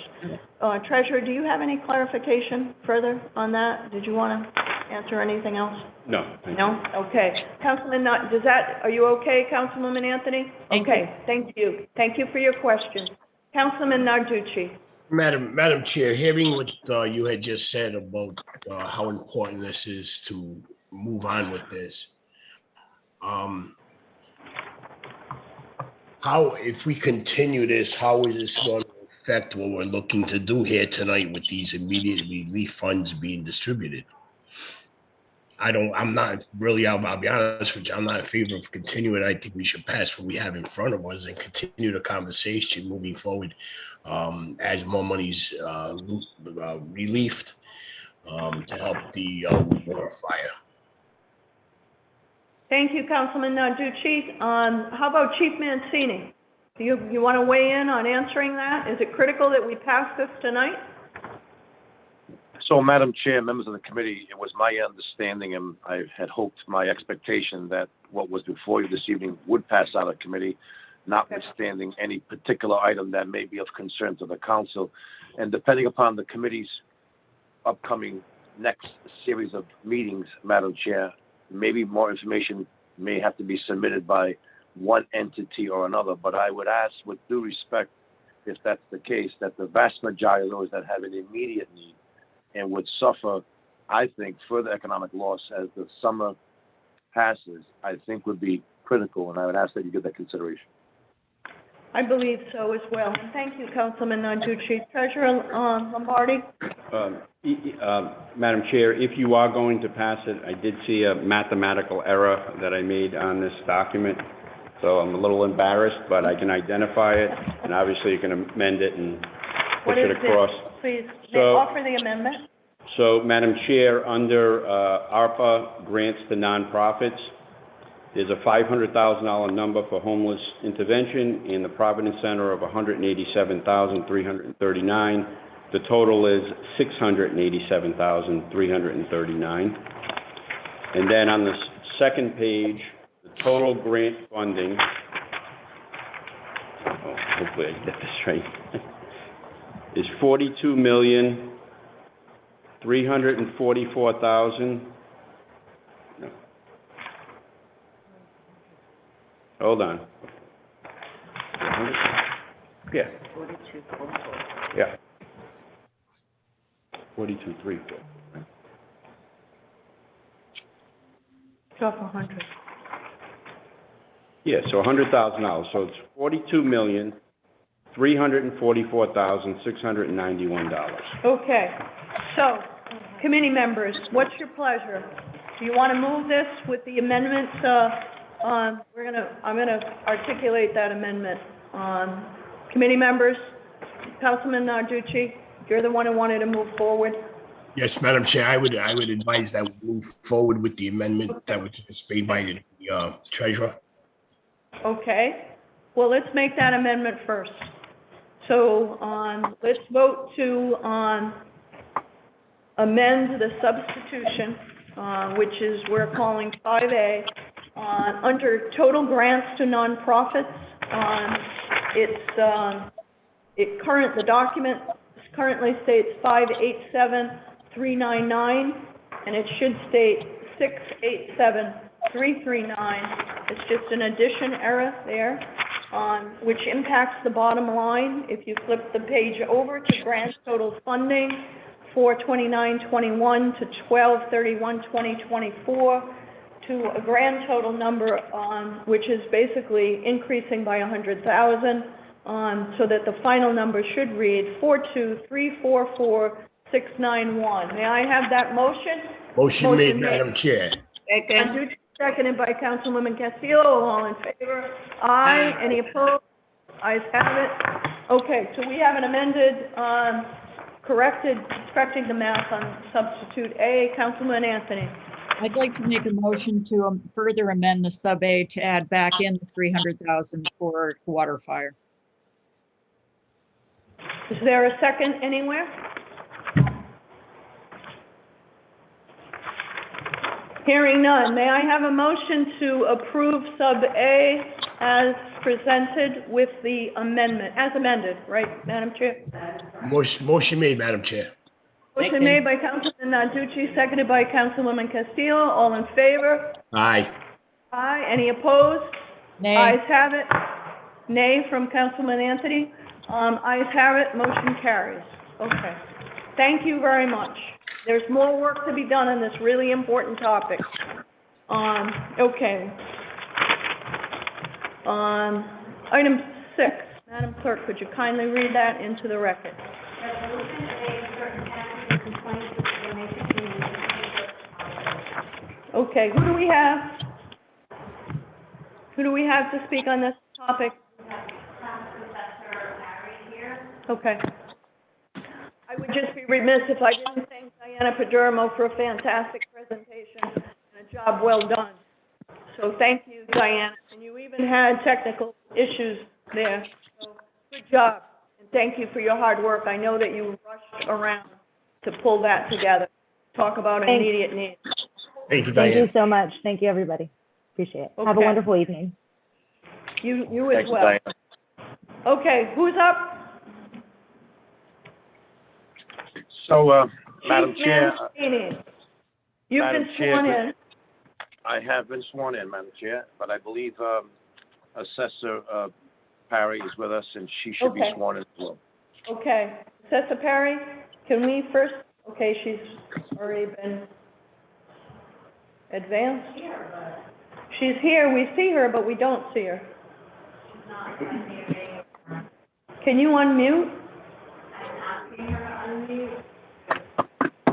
Asking her to unmute. So we're having trouble connecting with, Ms. Perry.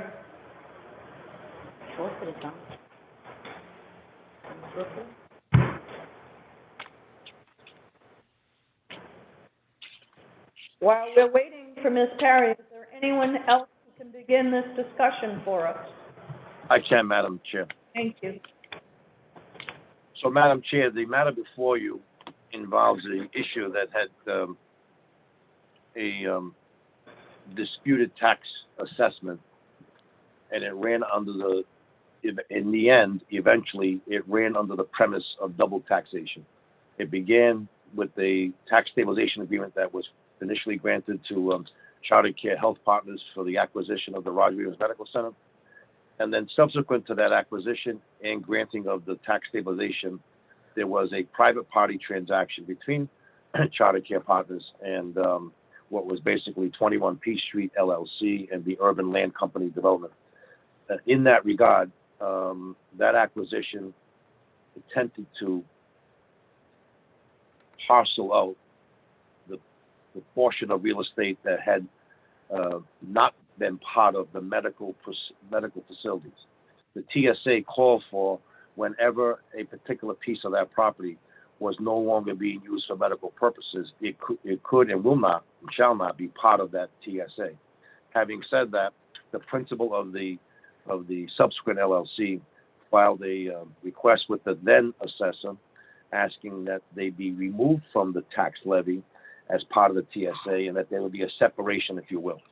Having said that, that did not occur, and that individual or that entity filed for relief, and eventually that relief was resolved in a legal settlement with the city, and basically under the premise of double taxation. And so the city at this time is requesting that we rectify that situation, given that the city has been made whole and the city has not been injured in that regard, and that in order to do that, there would be an abatement, if you will, or a rescission of the taxes associated with that property from 2017 to the current period. The assessor is with us this evening, and she can testify further as to the process, and I believe what's before you is a series of legal documents that demonstrate the filing on behalf of the plaintiff in this matter seeking relief, as well as the corresponding documents associated with the original TSA and the subsequent acquisition. At this time, Madam Chair, I would defer to Assessor Parry. Okay, do we have Ms. Parry with us? Asked her to unmute several times. We've asked her to unmute. We can't seem to make contact. So can someone from the administration try to text her and see if she can try to get in again? In the interim, I'm going to ask the solicitor. Is the solicitor available? And can the solicitor provide guidance as to, here we go, there's Jeff Dana. Thank you. We Evening, first Madam need, Chairwoman. we need to swear you in. Yes, Do you swear under penalty of perjury that the testimony that you're about to give is the truth, the whole truth, and nothing but the truth to help you God? yes, I do. State your name and title for the record. Jeffrey Dana, City Solicitor.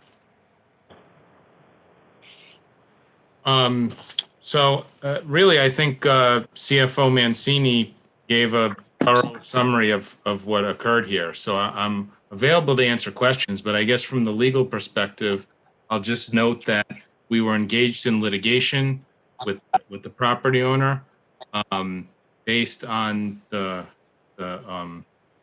as Mr. Mancini stated, the allegation of double taxation. TSA, the property was basically split into a portion that still was covered by the TSA because it was still operating as a providing healthcare services, and a portion that was no longer being utilized to provide healthcare services, so therefore was deemed no longer eligible for the TSA. This litigation was resolved by agreement between the parties, whereby the city received tax payments that we determined were appropriate to be received for the property, and if the assessor joins, she can speak to the assessment value. But I will say that the law department was satisfied, at least with the city's legal rights being properly enforced in the litigation. There is a donation agreement, so the other portion of the resolution with respect to taxes is that the portion of the property, or a majority of the property that is no longer being utilized for healthcare services, has been donated by the owner to the city to be utilized for the construction of a school. So my understanding is that it would be a K-8 school, a brand new school, and the city has been working with the State Department of Education on having the majority of receiving a majority of the funds for the construction of that school. The city will from the state. The city will not actually take title to this property that is being donated per the until there is confirmation that the funds will be provided by the state for construction of the school. Okay. Committee members, any questions for Solicitor Dana or Chief Mancini? Any questions? Is there anyone who can, is Ms. Parry available yet? I'm familiar with this, obviously, because I passed it when I was chair of the arrangement, the rezoning that made, tied everything up and made the transfer possible. I'm comfortable with the documents presented to us, as well as the testimony by the solicitor. At this point, I would ask the solicitor, would you recommend to this committee passage based on your knowledge of this transaction? Yes, I would. Okay. Any conversation, Chief Mancini, that you have with Ms. Parry, can you offer into testimony? Madam Chair, as I testified just a short while ago, in concert with the city's law department, who has properly advised the assessor, and I have reviewed the work, and I have met with the assessor along with Ms. Silveria, the finance director, and we are in concurrence that the matter does represent fairly the proper facts in the matter, and there was no injury to the city, or there will be no injury to the city as a result of this resolution, and it will be basically a return or a reduction of the amount that was assessed improperly. Okay. Committee members, do I have a motion to pass this item? Motion made, Madam Chair. Motion made by Councilman Narducci. Do I have a second? Second. Second by Councilwoman Anthony and Castillo. All in favor? Aye. Any opposed? Ayes have it. Motion passes. Thank you all. This has been a lot of hard work, and it's a good outcome for the city for sure. It's going to be wonderful to see the development along Broad Street, the construction of a brand new spanking school. And I know that Councilwoman Harris worked so hard with the petitioner and, you know, put many, many hours in with the administration as well as council staff to come together on an agreement that benefits the city as a whole. So job well done, and thank you very much. Thank you, Madam Chair. I appreciate the committee's consideration. Thank you, sir. Okay. Please give our best to Ms. Parry. She worked so hard. We're disappointed we didn't have an opportunity to chat with her this evening. Okay, let's we have passed item 5, so I'd like to ask, I'm sorry, I know, but sorry, I was thinking out loud. May I have a motion to continue indefinitely item 7? Taking a motion. Motion made by Councilwoman Castillo, seconded by Second motion. Seconded by Councilman Narducci. All in favor, aye. Any opposed? Ayes have it. Motion carries. Now we are on item 8. Madam Clerk, kindly read item 8 into the record. Resolution endorsing and urging passage by the General Assembly of House Bill 2021, H-6356, and Senate Bill 2021-927, an act authorizing the City of Providence to finance a contribution for the unfunded pension liability of the employees of the City of Providence by issuance of stock. Well done. Okay, we've got some exhibits on this. If you recall, last time we discussed this in committee, the Finance Committee and perhaps even some of our colleagues and staff had asked for additional information that has been provided to us just today. And I'd like to enter that into the record. So I've got 4 exhibits, Madam Clerk. The first one is current 19-year amortization compared to a 25-year re-amortization no pension obligation bond. It's a single sheet, it's an Excel spreadsheet. We're going to call that, may I have a motion to call this Exhibit 25? Motion made by Councilwoman Castillo, seconded by Councilman Narducci. All in favor? Aye. Opposed? Ayes have it. So we have Exhibit 25 entered. The next one is a PowerPoint presentation on 12 pages prepared by Hilltop Securities, dated June 12, 2021, titled Stress Test at Various Net Present Values. We're going to call that Exhibit 26. Item 8, Exhibit 26. May I have that motion? Motion made. Motion made by Councilman Castillo, seconded by Councilman Narducci. All in favor? Aye. Any opposed? Ayes have it. Motion carries. Okay, next item, PowerPoint presentation on 8 pages, prepared by Hilltop Securities, dated June 22, 2021, titled Projected Impact on Asset Balances with Various Loss Scenarios. We're going to call that on Exhibit 27. May I have that motion? Motion made. Motion made by Councilman Narducci, seconded by Councilwoman Castillo. All in favor? Aye. Any opposed? Ayes have it. Motion carries. And then our last item, we've got Exhibit 28. We have an article. It's not hot, is it?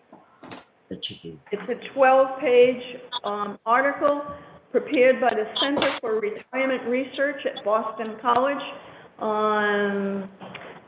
regarding state and local pension plans, number 40, July 2014. 2014, wow. And it's titled An Update on Pension Obligation Bonds. Let's call that Exhibit 28. May I have that motion? Making a motion. Motion made by Councilman Castillo, seconded by Councilman Narducci. All in favor? Aye. Any opposed? Ayes have it. We have all of our exhibits in. Who would like to testify on the matters before us, the item before us? Chief Mancini.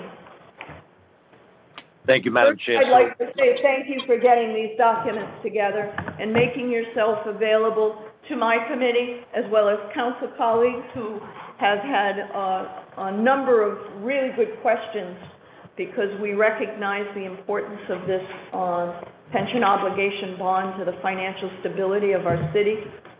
So thank you very much. I know you've been working very hard to make sure you answer everyone's questions. Without further ado, tell us the progress that you've made. Thank you, Madam Chair, members of the committee, and members of the council. It has been a fair amount of work following up on the questions because of the timeline associated with the calculations and the various processes that they must go through, including regulatory exam and compliance by any of the outside advisors. So we do apologize if the work has come back with little or no time to share with the council. But leading off, Madam Chair, we took the questions that were asked at last Thursday's meeting, and we did our level best to get them out to the outside advisor and have them do their recalculations. Much of it has to do with actuarial science and, of course, the projections therein. I think the biggest thing is if we start off with the two that were asked by Councilwoman Anthony. She asked to do a stress test with 11 years of no investment gain. And I believe, if I'm not mistaken from my notes, she quoted a time frame that was somewhere between 1968 and 1986. And in that period, based on information that was either shared by Standard & Poor's or a reflection of market conditions, pricing, maybe the Standard & Poor's index, that it represented 11 years with no investment gains. And may I say for the record, Madam Chair, and these are my comments, but it's predicated on my intimate knowledge of that, it would be nearly statistically impossible to go 11 consecutive years with a zero gain or zero loss position. And I think prior to this commencement of this meeting, I had that opportunity to share with Councilman Anthony my reflection on that. And I say that for this reason. That 11-year period could have easily had 5 years of moderate gains that were then offset by 6 years of moderate losses, and it could have ended in a zero position. So for full disclosure, particularly to the public, we couldn't possibly believe that we would go 11 years at zero return. Otherwise, we would not have a sustainable pension obligation, pension fund. But let me just say this here. That gets to the heart of the question about the sustainability of the current plan and the current level of funding and the current asset level. That if we were to go through a period with zero investment gain over an 11-year stretch, what that would result in is significantly more pressure on the current asset base, including the liquidity, and would probably put us in a more dangerous position than even if we contemplated the risk associated with bond borrowing and a subsequent asset investment. As I had said in my prior testimony last week, any pension obligation transaction is a two-part transaction. The bond borrowing, the mitigation of risk is associated with market conditions being at the right and the appropriate time, historically, preferably, having a fixed rate, having the most reasonable duration of bond borrowing, rather than being 25 years, perhaps it'll be 20 years, and I have some analysis on that. And a condition that we put in associated with the bond pricing, priced into the bond interest cost, which is known as a par call provision. Very important provision because it would permit, on a going forward basis, if the opportunity presented itself in a favorable light, that a refi or a refunding, so-called a no penalty refi, you would have that privilege, which did not exist in the only known transaction of its type previously here in Rhode Island. So with that said, Madam Chair, I looked at some of these analysis, and this is the conclusion I came to. So if we could look at that document, it says projected impact on asset balances with various loss scenarios. It's dated June 22nd. That's And excuse me, Mr. Mancini, that is Exhibit 27 for everybody. Go ahead. Please continue. Thank you. Okay. No worries. And if you look at that, and then we'll start with page 3, and it's titled Projected Investment Loss Assuming 11 Years of Zero Returns, is the heading. And what Hilltop did is they took all of the scenarios that were previously given in submission testimony, and if you look at the left margin, that's the identification that shows you what they're testing. And they're testing it at various discount rates, what we call the rate of return, and they're testing it at various levels of bond borrowing, because that was in fact discussed at times as well. When you move to the two center columns, the column first that appears, the first block of two columns, says baseline Siegel forecast. That's correct. Baseline Siegel forecast, assuming returns noted, and those returns are zero. It's assuming the returns to the margin of the left. And you'll see that the asset balance, and that's an important thing because asset balance leads to fund ratio. At 1,038,645,391, you would be at a 50.8% funded ratio. And then following that down, you see all the subsequent ratios of funded assets. When you move to its immediate right, you'll see what it says when it says zero return each year. And when you see that, it shows you the numerical value of those assets, but it shows you their funded ratio. In every one of those scenarios, the change in fund balance by percentage is between 30% and 35%. So what we're saying is, if you went 11 years with a statistically achieved zero return in all 11 years, you would sustain between a 30% and 35% loss in fund assets. During our stress testing, Madam Chair, we did some stress testing at 4.39 and at 3.85, and those documents are in testimony, but if you permit me the opportunity to refer to them, then we can go back and have my testimony referred later. We went with what's called, what would it take in the first year after the investment introduction into the plan assets of the bond borrowing proceeds, what percentage of loss in the market followed by the rate of return earnings of 7% thereafter, what percentage of loss of the portfolio would that have to take in order to wipe out all of the investment savings that we would earn through a pension obligation bond? At 4.39% investment return, it would take a 27% market wipeout, if you will. And if we could borrow at a more favorable rate at 3.85, it would take a 35% negative loss position in the entire portfolio based upon immediately after the introduction of those assets. So that is an anomaly that's unique to introduction of assets, and then in the first year you sustained an immediate 35% market loss or loss of assets. So when Councilman Anthony asked the question about 11 years zero returns, it's comparable to what would happen if you put $700 million into the fund and you lost in the first year the entire savings in the first year. That would be certainly a high statistical action that I don't know by prediction if that could occur. The next chart on page 4 takes you and says a projected investment loss over 7 years with a 29% cumulative loss. Once again, as I had explained to Councilman Anthony just before the meeting began, I explained that, again, the 29% cumulative loss over a 7-year period, it would be important to note and measure how did that loss occur. Did it occur with moderate gains in the first 3 years that were then assumed or absorbed and eliminated by subsequent moderate losses, the net result being a 29% cumulative loss? Even under that scenario, doing the comparable examination of the returns based on today's current portfolio, you'll find that the decline in fund assets ranges between 20 and 21% under that 7-year 29% cumulative loss. And that would seem to be appropriate under the conditions that she had requested that calculation. It's important to note, Madam Chair, members of the committee, that what does this speak to? From my perspective and in discussion with the outside advisor, the question was actually raised of concern of risk of having a larger amount of invested assets, therefore producing a larger amount of risk. And while that may be true in the dollar indication, the percentage of that loss at that time, should that loss occur, would be no different than the percentage of the loss that would occur if we did nothing on the current portfolio. So loss or gain is still measured by percentage. While the dollars certainly would be larger, their percentage share is relevant to how much is invested in the fund. I often hear the discussion that while we do nothing, the current portfolio at approximately $370 million of investment concern.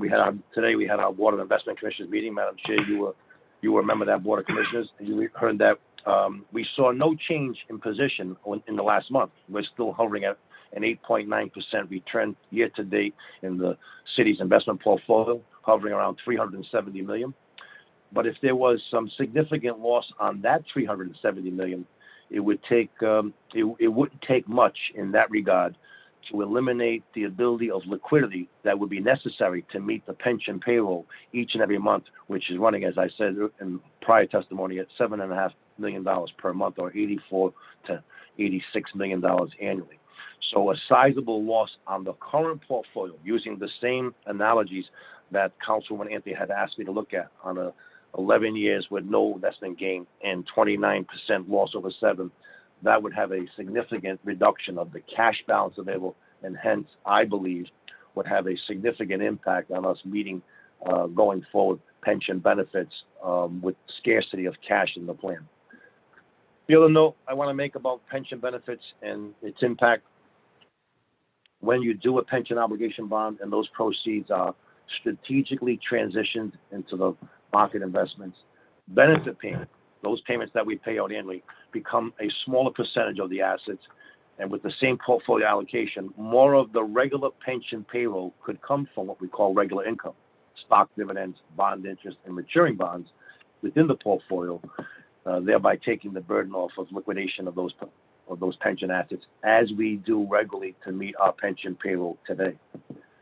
Losses on the system of the return losses on the return system investment portfolio could result in additional expenditures, as in resetting the annual determined contribution. What happens today if there's a loss in the portfolio of sizable measure? The actuary is required by her standards to have that loss factored in over the next 5 forward years in the next valuation, and it's phased in at a 20% rate per year, thereby changing the annual determined contribution payment for the years going forward. Similarly, if there were successive gains in the market that were beneficial to the plan, that valuation will reflect those gains and may in fact stabilize the payment or reduce the payment. Most notably, if you have a low funded ratio, you would probably be forced to sell assets in a down or loss market if you remained in the current position. When the pandemic began a year ago March, the members of the Board of Investment Commissioners saw fit to stay steady. While there was panic in the market, and I recall distinctly that the Board of Investment Commissioners took a vote, every member of that board saw fit to stay their position, and they had no idea what this pandemic would look like. And I submit to you, Madam Chair, members of the committee, in my lifetime, what we saw last March, unknown of our recovery later, was perhaps the most historic period in my time that I saw market conditions having a degree of uncertainty. We actually closed the CIP bond of $120 million in those conditions, under favorable conditions as the market was changing. But the Board of Investment Commissioners stayed steady, and they did so by keeping their positions intact. Those positions rebounded well. Today they rebounded to a healthy position, keeping the fund above its average over the past 5 years. And that happened because the folks who vote on those, now yourself included, Madam Chair, saw fit to not change positions, not to sell off assets, to stay steady in those positions, because it's those positions that would regain their growth and their health and their stability, and that's where we are today.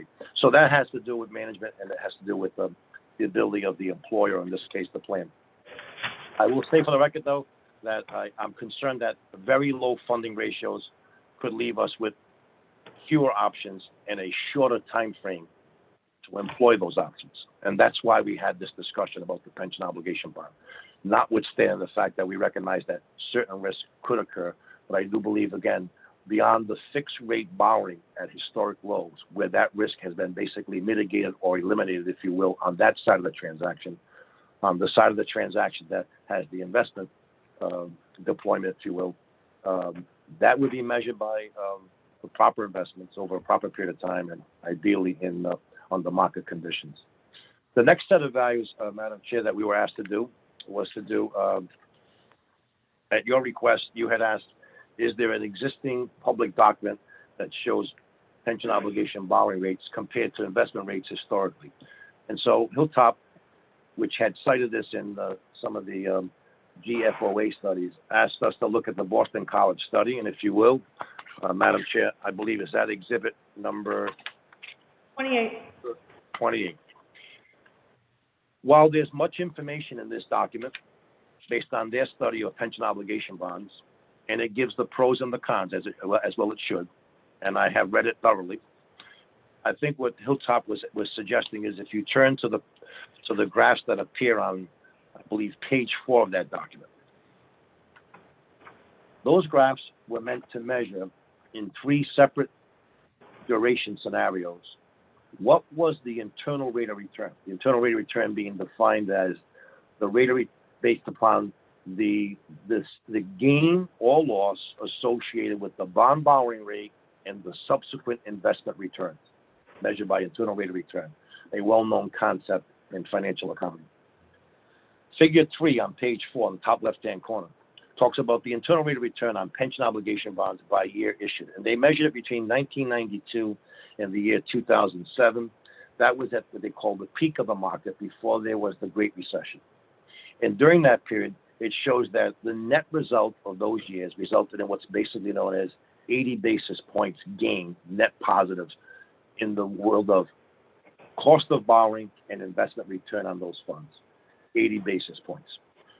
Remember, successful transactions anywhere between 100 basis points and 150 basis points. 200 basis points would be certainly stronger. If you look at the next graph in the middle, assessed mid-financial crisis, post-2008, post the Great Recession in 2009, the net result there was a net 2.6 or 260 basis point net loss in the portfolio. Not surprising, given that the city had an 18% net loss the year following the Great Recession, and then a recovery that followed. And that's measured in the graph on the middle of that page. And then the last graph measures since the Great Financial Crisis, right through the study when it was published in 2014. And this is the only known study of its type that's in existence, but it's been used as a sample and as a stereotype going forward. And that showed a recovery of net result of 150 basis points net positive return based upon the cost of borrowing at that time versus the return on your investments, given the nature of your portfolio. In the present discussion that we're having, we priced our stress testing at 4.39, while we think we might get a more favorable rate, or at least we thought we could under market conditions that prevailed over the past 30 days or so, against what will eventually be a 6.75 rate of return. And that difference, I believe, if my math is accurate, pardon me, is a 2.36 or 236 points difference if we could achieve that perfect union. So not unusually different than what we've seen in that market that followed the last Great Recession of 150 basis points net gain positive. So I submit that to you, Madam Chair, and the committee, and of course the full report is there for your discussion. And it does highlight the pros and the cons of a pension obligation bond. But that was the only known document that would address where you asked if there is any historical comparison. And then continuing this, Madam Chair, Councilwoman Anthony asked, could we compare a 25-year reimmunization separately from the pension obligation bond arbitrage? And basically, there was a 19-year versus a 25-year. That was that single-page document that appears. It reads at the top, current 19-year immunization compared to 25-year reimmunization with no pension obligation bond borrowing. Basically, Madam. For everyone. Yep. So basically, Madam Chair, in that document, you're extending the time frame to pay off the current unfunded liability by 6 years, and while you lower the payments annually in that refinancing or reimmunization, you are extending the payments. Therefore, you are increasing the payments that the city will make, and over the net present value using a 4% discount, and then you will be paying approximately $87 million more in pension payments under the net presumption. While there will be savings in years 2022 to 2040, those savings will be absorbed in years 2041 to 2046. Madam Chair, also President Igliozzi had asked that we show the net present values at 0%, 2.5, 3%, and 5% as it relates to the stress testing that was done originally that used a 4% discount. And that I believe is that 12-page document you referred to. I don't have the exhibit number in front of me, but I believe you cited that as that 27? 27. Okay. And in doing that, Madam Chair, there's a lot of information to be discussed there. But if No, you I'm look sorry. at 26 for my committee. 26. 26. Okay. In almost every sequence, even when you use 2 or 2.5% as the discount rate, the lower the rate, the less savings, versus the 4% that was used in our stress testing, it does not eliminate savings in any one of those scenarios but one or two, and that happens to be in the Great Recession and in the so-called total loss in first year after it. But in every other instance, even using a lower discount rate than the one that was used in our stress testing, what you'll find is while there'll be smaller savings, it will not eliminate savings, and it does not greatly increase the risk. And there's great detail attached and associated with that. Certainly we'll go through that with the committee at any point, and I'm happy to work with any council person on an individual basis to do so.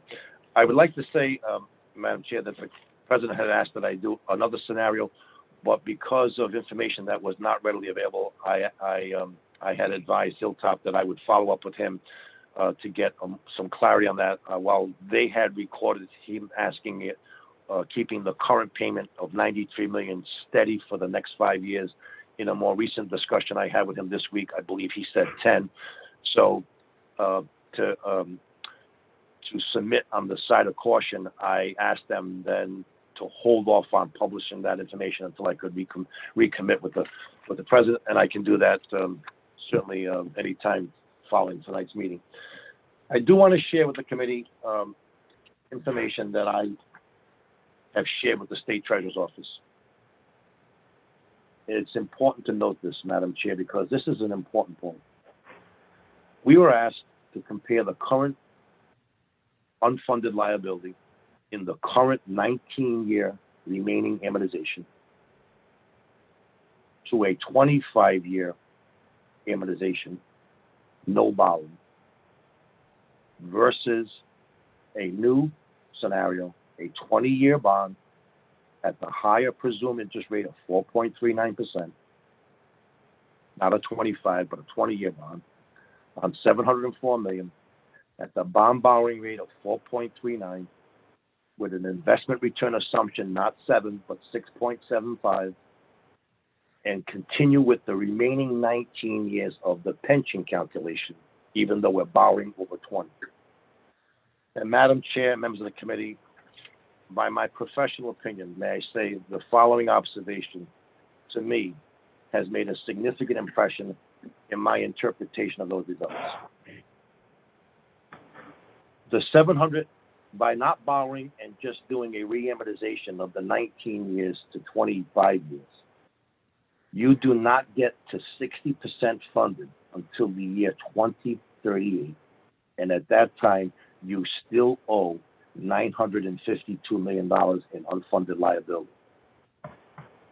Versus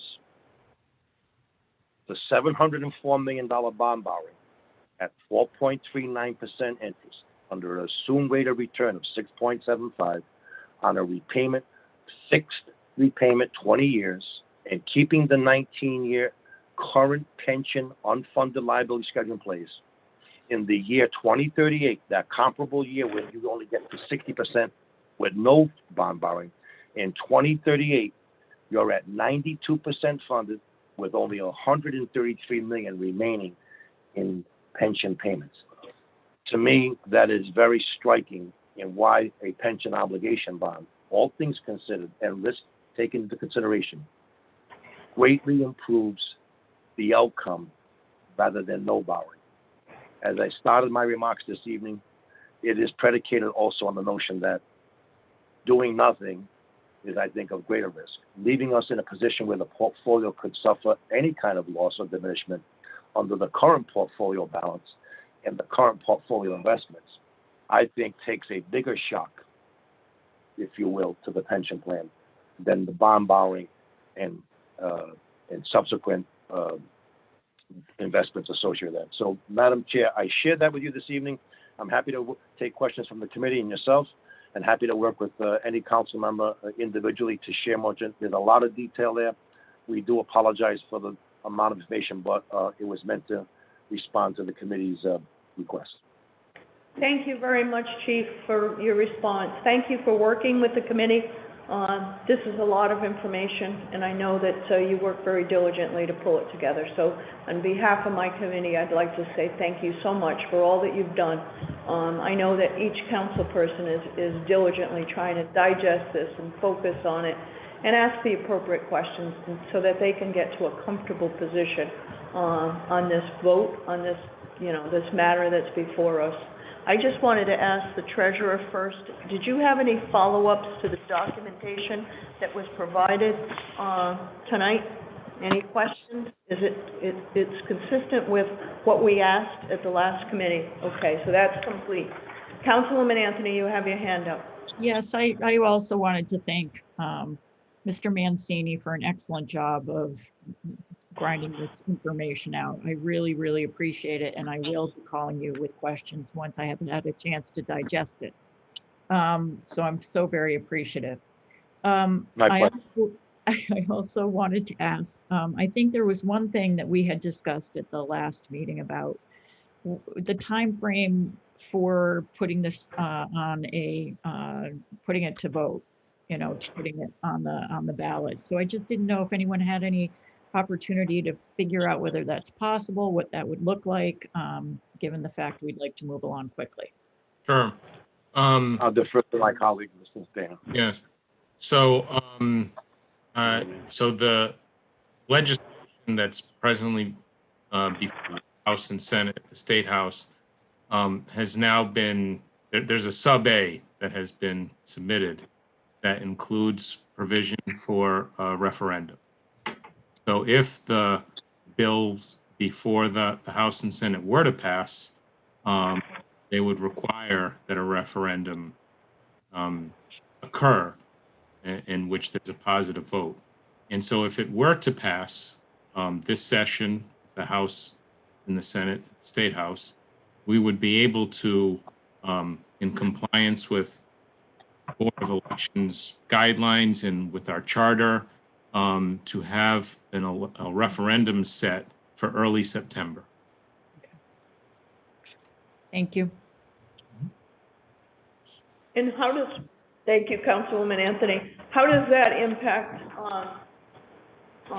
Chief Mancini, our bonding timeline, if you will? So, Madam Chair, I don't mean to be presumptive, but naturally, every day brings a different outcome in the market, naturally. My earliest training in investment analysis is that in the geopolitical world, an event that happens across the globe could affect our markets, as you well know. Everyone knows that. That's the process of confidence in the market. How does it affect that, Madam Chair? What we were seeking before the council, and I know you all know this, but permit me this opportunity, is to give us the privilege, by your words, to support what we are seeking at the General Assembly. And while the General Assembly is planning on winding up their business soon, I can't speak to when that would be.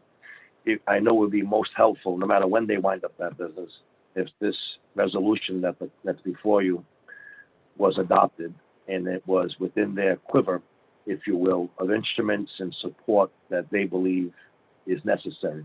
I'll only say this here. It doesn't mean that the transaction has been consummated. It simply means that you're willing to allow us to pursue every measure at the General Assembly, and those measures will have the appropriate guardrails, as the solicitor said.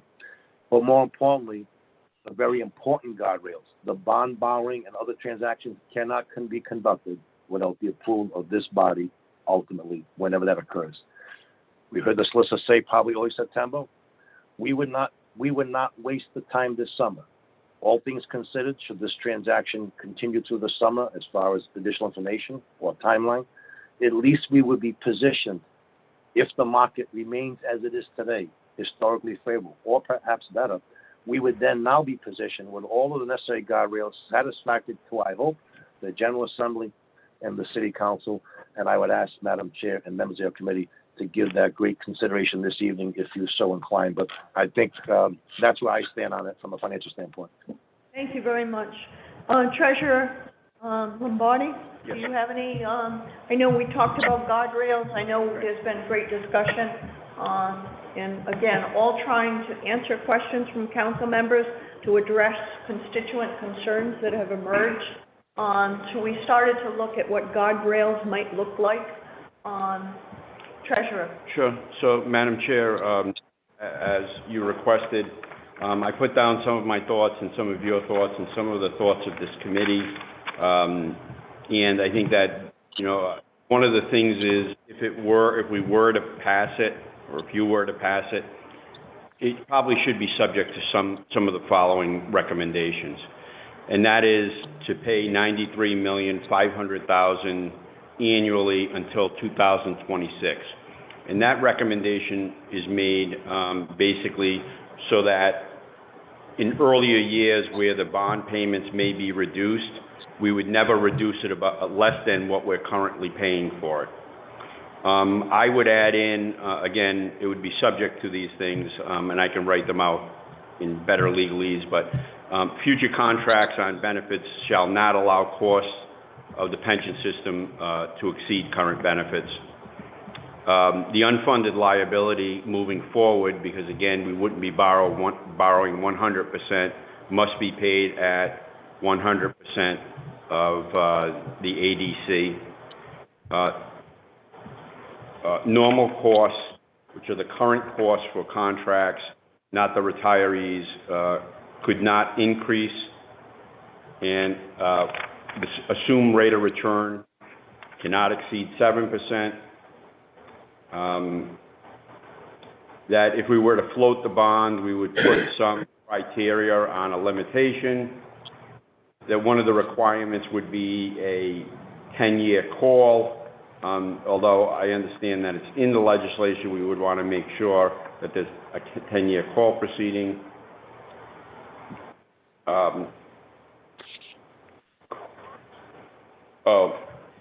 The other thing is, versus using an amount, so for example, 700 million or 850 million, use a percentage so that the fund would be funded at 60%. So whatever that number is, it is, but not necessarily 705 or 850 or whatever it is, but an actual percentage so that we know we get to where we want to get to.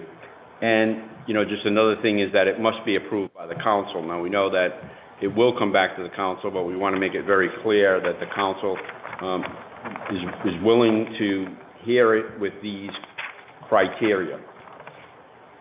And Madam Does Chair. that seem, yeah, thank you very much. You're welcome. Does that seem reasonable, Chief Bancini? To those I would guys? defer, Madam Chair, nearly every one of those conditions that the treasurer has discussed, I am in complete support with. There are some, for the benefit of this committee's edification, that may need to be tweaked in the language because, for example, we selected the $704 million value because we wanted to be above 60% funded as a good headwind start. And so to protect against market changes and volatility that could occur without being a great recession disaster, just regular market volatility, we thought it would be wise to start it somewhere above 60%. Therefore, 65% was the fact that we tried to arrive at. I'm sure we can work with that. On the 93 million, I have no objection to having that payment stay the same. While at one point there was discussion that sometime in the early years, perhaps budgetary relief may be a factor. I'd just like to see how those numbers would run. But if those are conditions precedent, I'm going to defer to the solicitor, and he could best advise you, because everything else that has been mentioned, I have no objection to, given the fact that we've discussed that as prudent measures. We have testified to that before the House Finance Committee. We've given that testimony to the treasurer in writing and in oral testimony, and I believe I've given that testimony here. But if you permit me, Madam Chair, could Solicitor Dana weigh in on that? Solicitor Dana, thank you, Chief. Sure. So a lot of those elements are already covered by the legislation or the charter. I think the only, in addition to the sub-A including a requirement of voter approval, it does include a provision that provides guardrails for future benefits. I don't think it can go as far as normal costs never increase, like stopping at a point that it is now and never increasing, because this is a very long term. It'd be probably difficult to have it frozen in time and never increase.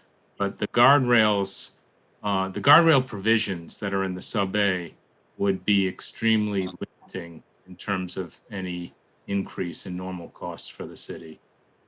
Certainly to the extent that normal costs, which already are not the cause of the problem that we have, would certainly never lead to this problem occurring again, which is, I assume, what the goal of that guardrail language is, and that was the point of the language that we did put in the sub-A.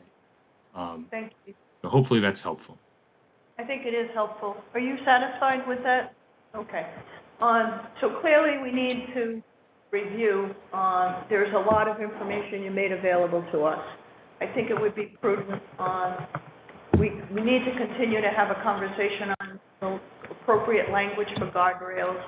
I'd like to give the committee an opportunity to digest the wonderful information that was provided to us tonight. And again, I want to say thank you, Chief. I know you've worked really, really hard to make sure you answered everyone's questions that have emerged. So thank you for that. I think that it would be prudent if we continued this matter to allow the committee to review the data and to continue the collaboration between the administration and the council office on guardrails to get us to a point where we're comfortable. Okay, can I have anybody else have any thoughts, comments before? Okay, I'd like to entertain a motion to continue item 8. Motion. Motion made by Councilwoman Castillo, seconded by Second. Councilwoman Anthony and Narducci. All in favor? Aye. Opposed? Ayes have it. Motion carries. And the last thing on our agenda is the budget articles. So that is item 1 through 4. And I'd like to waive the reading of items 1 through 4.